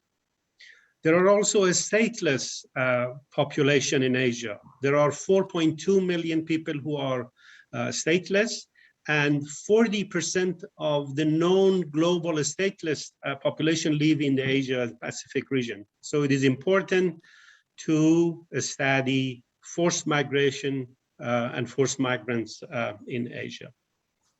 COVID-19 has had considerable implications for international and forced migration, both caused mobilities and immobilities. And it has led to some economically disadvantaged people who are not able to move, but they have to move anyway. So that has also considerable implication. This will really justify that while we are doing research on international migration, we have to consider forced migration as one of the main topics as well. And our colleagues in this room know that how difficult it is to get data on international migration, and particularly on climate change or environmental change, forced migration. My dear colleague here in this room, Dr. Adrian Hayes, has done a lot on environmental, migration or environmental change and its relation with population and development, and he knows how difficult it is to get data on environmental change and migration. We have little information on the situation of refugees who are living in the host societies. Pakistan and Iran have been hosting a large number of refugees over the last 3 decades, but basically there is no information that are being collected or being analyzed. And this makes difficult life goals for scholars, for policymakers, for refugees, etc. So it is important to conduct such surveys to get more information and to get a deeper analysis of what is happening with migrants in home and host societies. So given the complex situation of international migration, and particularly forced migration in Asia, I suggest 2 different, what they call it, surveys to be taken. One is country-specific surveys. Survey, for example, in Afghanistan as the main origin, and in Pakistan and Iran as the receiving areas. This should also be, we can use various modules that has been proposed in this paper for immigration, returnees, and then focus on migrants who are integrated or not integrated in the host societies. Surveys in the situation of Syrian refugees, and also comparable studies done in Turkey, Jordan, and Lebanon. surveys in refugee camps, Rohingya refugees from Myanmar who are staying in camps in Bangladesh, Syrian refugees who are staying in Jordan, Afghan refugees who are living in Pakistan and Iran, that will lead to some results to be comparable to those who are living in camps, in the Dadaab camps in Africa, for example, or some camps in Europe. So it is important to know what is the situation in the camp areas. The same is true with the stateless population in different countries in Asia, and also surveys of environmental and climate change induced migration in different countries in the region. Finally, or the fourth point is that important topics to be covered in our surveys. For example, we need some surveys to be conducted on the assessment of integration of refugees in host communities, in Iran, in Pakistan, Turkey. Reintegration of returnees to Afghanistan, to Syria, to Bangladesh, to Myanmar. Documented and undocumented migrants who are staying in different host societies. Migrant families whose members are really displaced in different countries. So families have been split in different countries, and the network that they have, the communication that they have, the support that they are receiving either from the home or societies or their own families, remittances. So there are a host, a whole number of issues that need to be covered. Human traffickers, migration industries, both in the origin, in the destination, and other places. I think these are the data that are not usually collected by official data, by censuses, by traditional data, by registration. So we need some surveys, I should call it World Forced Migration Survey, to collect these information to be able to improve the lives of people. And finally, while we know the situation, the lack of data, the complex situation, but there are challenges ahead, as Philippe mentioned. We don't have money, we don't have fund to collect such data. The majority or the vast majority of these forced migrants are living in the neighboring countries. Iran has been, Pakistan has been, Turkey now is the main host countries for a large number of refugees over the last 3 decades. And there are, you know how difficult it is to fund the services that have to be provided as a human right, as the right of refugees to them. But usually governments are reluctant to pay money for research. So it is important for other governments who are supporting the UNHCR, who are supporting the international donors, to provide some funds for collecting data. The other issue actually on the forced migration is political situation. So there is a sensitivity about collecting data, and it's not usually easy to collect data in a pair countries, in Pakistan and Iran, in Bangladesh, in Myanmar, in Thailand, and in other places. So it's very difficult politically to join hand and collect data. But it is our responsibility to both raise this issue with our governments, with international donors, with international organizations, with international scientific organizations like the Asian Population Association, to start and work individually and collaborate with each other in the region from different countries, collect data, analyze it, and provide some further information that finally lead to the improvement of the lives of migrants, and particularly refugees and forced migrants. Thank you, Ellen. Thank you very much, Jalal. That was very, you took us to, you added a new chapter to the discussion, and that's the kind of pushing that we need. And along this, this journey of partnerships that we're really forming, you've heard me talk about him a great deal this morning here, but this evening is our good colleague, Frank Glasgow, who directs the Global Migration Data Analysis Center of IOM, who in Argentina and Valparaiso was able to give a global perspective on the need for migration data that are comparable, that are relevant, that feed into policy making. And his leadership has taken us to develop good partnerships within Africa. And now, Frank, I hope you'll help us form these partnerships in Asia as well. So we would very much benefit from your commentary. Sorry. Yes. Good afternoon. Good morning. Can you hear me? Yes. Yes. Okay. We can hear you beautifully. Yes, Thank you. I'm sorry. I think I got the timing slightly wrong, and I've just actually come from a call that we have organized specifically on the situation in Afghanistan. Yeah, I'm very much interested in what the previous speaker said about forced migration. But let me just backtrack a bit. And I'm sorry I missed your introduction, Hélène, and I hope I will not repeat too much of what you've already said. But look, we have been discussing this issue for more than probably 10 years or so. The idea of a world migration survey is not completely new, as I'm sure you have said. The question is now, why should we act upon this idea, suggestion, proposal now? What is it what has changed, and why is it that we haven't been able to make progress over the last few years? And how do we make a stronger case for a world migration survey in the future?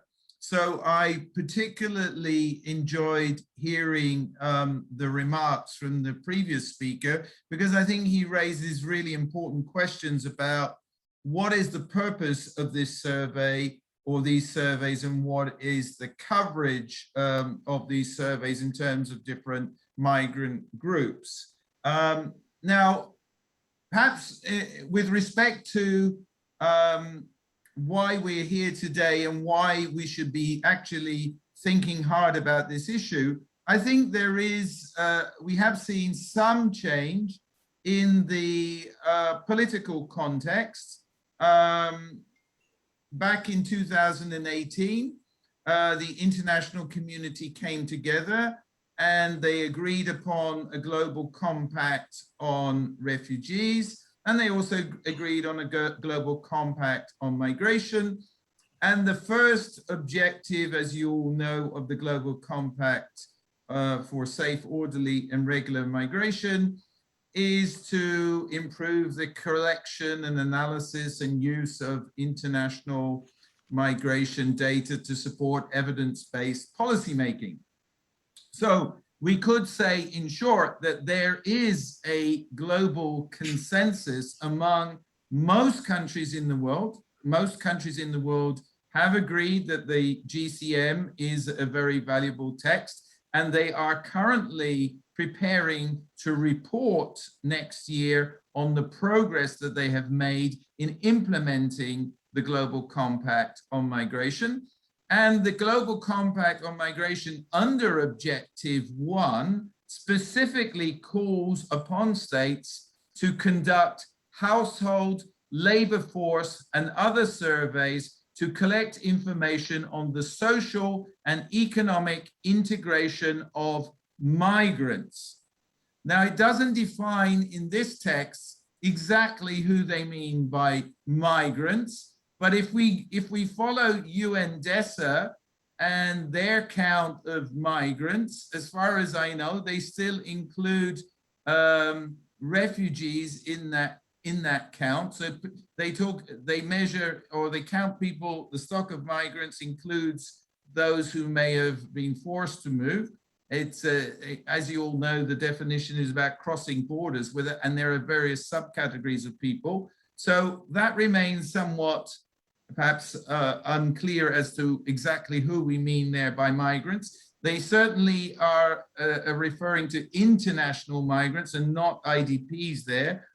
So that's another question perhaps for discussion about how you deal with the question of those who might not be counted as international migrants in a world migration survey. Would it be limited to international migrants?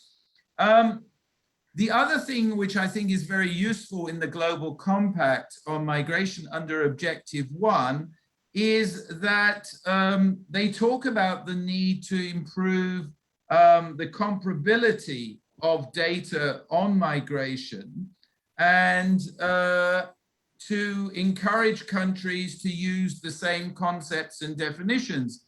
And I think one of the potential benefits of a World Migration Survey is not simply that it provides an opportunity to collect new data, but it will also encourage countries to use the same concepts and definitions. And as we know, the UN has been struggling since 1953 to get countries to adopt the UN recommendations on international migration statistics. So this might be more of a bottom-up approach, working with countries to encourage them to use the same language and the same concepts and definitions. Another potential advantage of a World Migration Survey is that it could give a boost to capacity building, which is not terribly fashionable, but in preparing a World Migration Survey and national migration surveys, you would inevitably need to train researchers at national and local level. You would work towards building national data capacities in coordination with national authorities. And one would hope that if this is an ongoing long-term project, the World Migration Survey would enhance data capacity building at the country level. So I think those are important considerations in addition to the obvious requirement to fill data gaps. And I guess Philippe and Hélène have already talked about these issues in much more detail. Now, in terms of moving forward on this, going back to the political point, it's clear that the African states see some advantage in having surveys of this kind. As you know, Africa is one of the continents which is often identified as having particularly poor sources of data on migration. And so for the last couple of years, there has been a discussion at the political level calling for and recommending that the African Union launch an initiative to implement a series of surveys across the continent in line with, I think, some of the suggestions that Hélène and Philippe have made. And we have been very pleased to be able to facilitate this discussion between the IUSSP, the African Union, and IOM.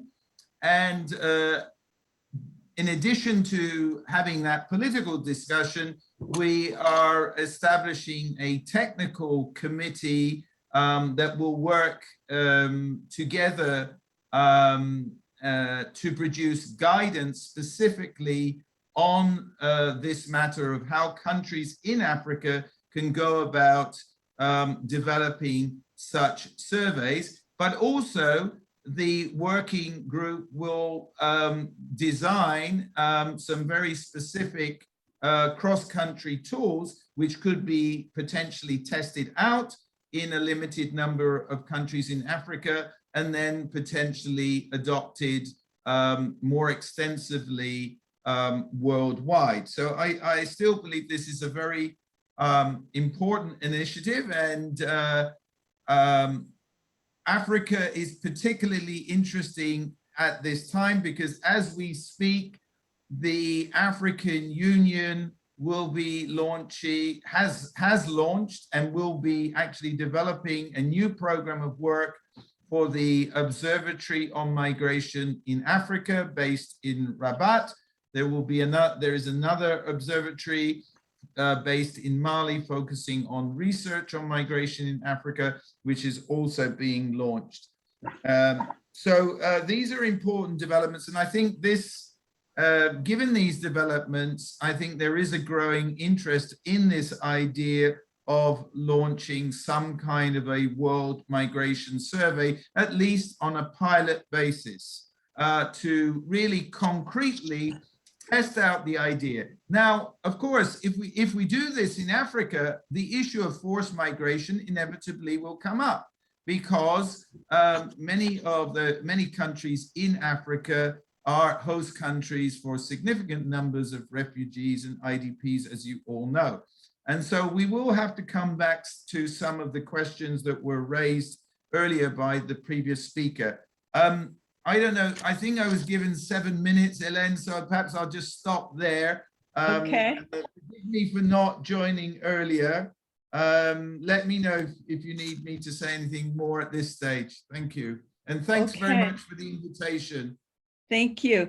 And Frank, this is being recorded, so you and your colleagues will have the benefit because I think such rich presentations, and you've taken us to, you know, just as you always do, to policy, to capacity building, which I think is still a good thing to talk about. We have some students who have raised some questions, so we always want to think about building our human capital in the area of migration.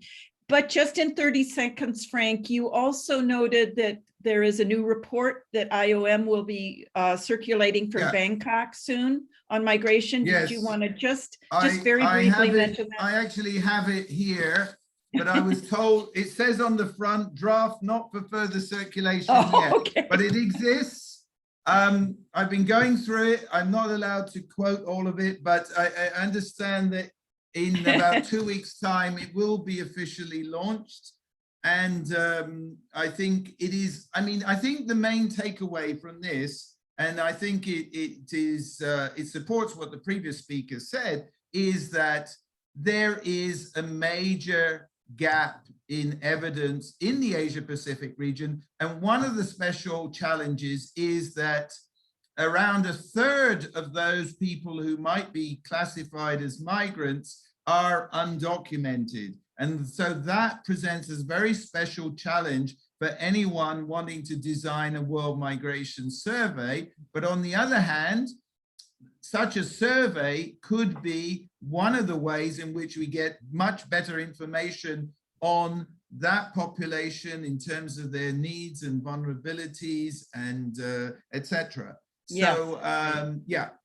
And I should say it's quite comprehensive. It covers migration and health, migration and development, the environment and climate change, labor migration, integration, IDPs, IOM's operational data, etc. So I would encourage you to look at that report when it's released.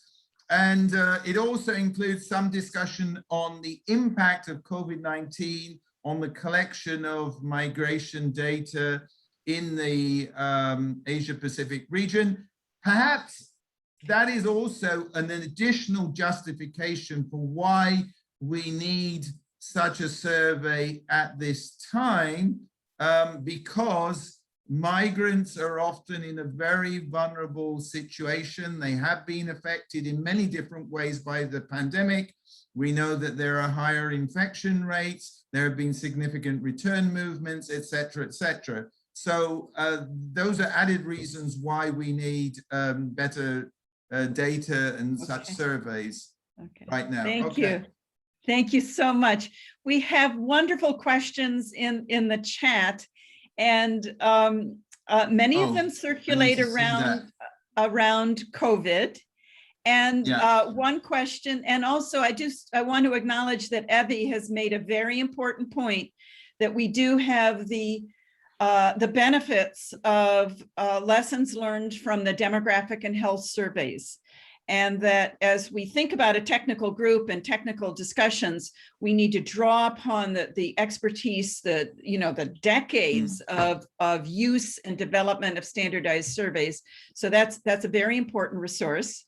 Several of you have raised questions about COVID and kind of the doing of surveys. And I turned now to Mariama.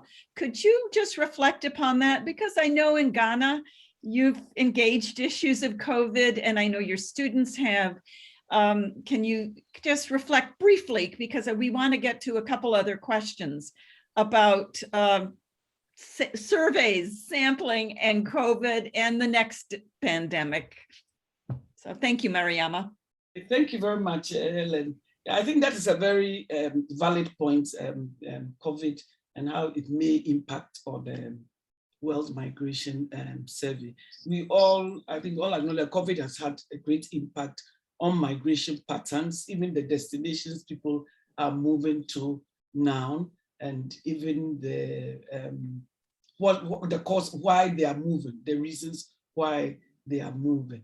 But the other side of the equation is that it could actually impact on the way we carry out service. And Ghana has just finished with a census. Our 2020 census had to be postponed from last year to this year. We just finished, and it was undertaken during COVID. Several issues have raised. The traditional ways of doing surveys where you visit in person, every household in the sample, or if it's a survey, if it's a census, then every single household. But we'll have to re-look at it again.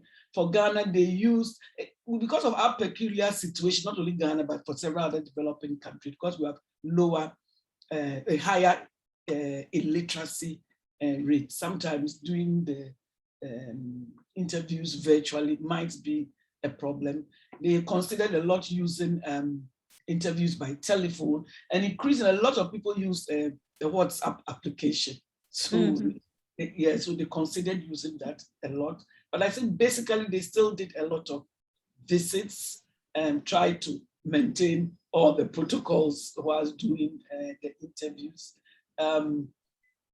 Using the telephone interviews, the WhatsApp and so on could compromise data quality, but discussions are still going on around it. So I think this is something we really have to factor in the World Migration Survey, how to undertake it, particularly in areas where the COVID rates are high, and particularly in this situation where we are not too sure of the future. It looks like the rates keep going down and then sometimes come up and so on. So we really have to factor it in and then learn from what other countries. For Ghana, we were lucky at the time of the census, the rates were a little bit down. They are beginning to come up again. We are in our third wave now of COVID. If it was now, I think we would have had to do much more adjustments.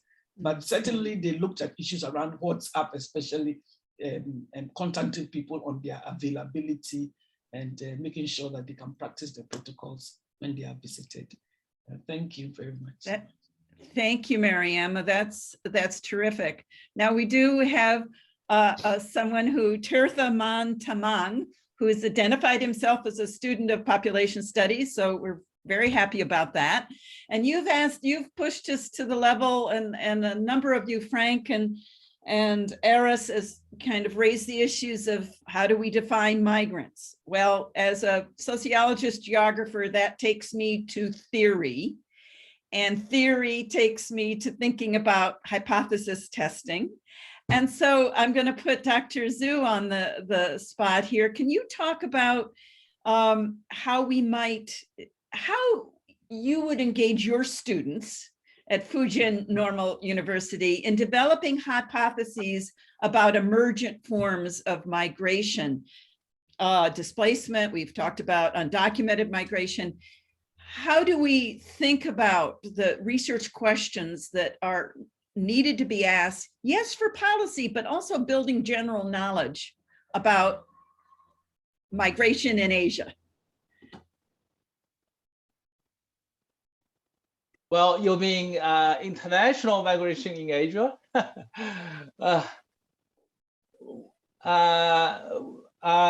Actually, as I said before, actually, in our research and teaching, we mostly focused on internal migration in China, right? But in recent years, actually, we started to have actually just one PhD student starting to work on international migration from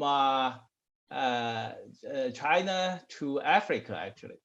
And so in his study, Now the question we are discussing about what kind of issues he need to deal with in his PhD thesis about this China-African migration. And we, of course, first we need to define who are migrants, who are international migrants, and in that we take the UN definition, and then we look at the patterns and trend of migration from China to Africa, particularly to Angola in his thesis. Yeah, and then we need to look at why these migrants move from China to Angola, and what's the social economic consequences of this migration on both migrants themselves and the place of origin and the place of destination. So that's basically when we talk about international migration, these are the issues we look at. Terrific, thank you. Thank you, thank you. And I want to turn to another educator here, Jalal Abazi-Shavisi, who recently won a national award on his teaching. Jalal, how would you guide the next generation of our population scientists in these studies? And this certainly the World Migration Survey, but let's take it up to the level of the study of migration and end our session, which in just 2 minutes. Thank you. Okay. Thank you, Ellen, again. That was, I think, a stimulating session. I would start with this session. So training starts from these conferences, APA conference, IUSSP, and also meetings that we have. We have close to, I mean, there were 90 people presenting or participating in this room, with some of them or with interest on the topic.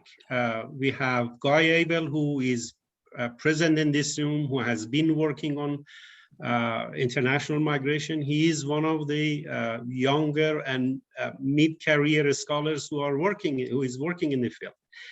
Unfortunately, we have lost eminent scholars like Graham Hugo or others who led us to this meeting. I mean, Graham was one of the pioneers who encouraged us to work on international migration. But here we are continuing his work, his suggestions. And then I'm sure there are students in this room. I think that's one of the ways that we have to encourage new generation of scholars to work on international migration. In our discipline and also in our universities, there are students who are really interested, energetic, and they know and understand the situation now better than what we knew before. So with the emergence of new patterns of migration, new pattern of forced migration, and also with the need that these migrants have at the moment to be known, to be shown, to be introduced. I think we have to be representative of refugees, representative of forced migrants, representative of migrants, and introduce them to governments for a better service. I think, as I said, it is our responsibility to encourage new students and also seize the opportunity of somebody like Philippe and also Frank and other colleagues who are in Asia, who are in Europe, who are in the United States, and have knowledge of previous generation, previous references on migration, bring them together, and I'm sure that will take us to I think, to a better future, Ellen. Thank you. Thank you. Thank you all. I think we are all stubborn to save the world, as I said in my introductory remarks, and you are my North Stars guiding us forward in this this pursuit of knowledge for improving the lives of people throughout the world. I thank every one of you, Diego, Mariama, Dr. Zhu, Jalal, Frank, Philippe, Marcella, who's not with us, for sharing your ideas, your thoughts, your hearts, your minds. And Dr. Ananta, thank you for allowing us to share this space in this time at the Asian Population Association meetings. Thank you very much. You're welcome. Thank you very much. Thank you. I think that is our end. Thank you. Thank you. Thank you, everybody. Bye-bye. Bye-bye. Bye-bye. Bye. Very much.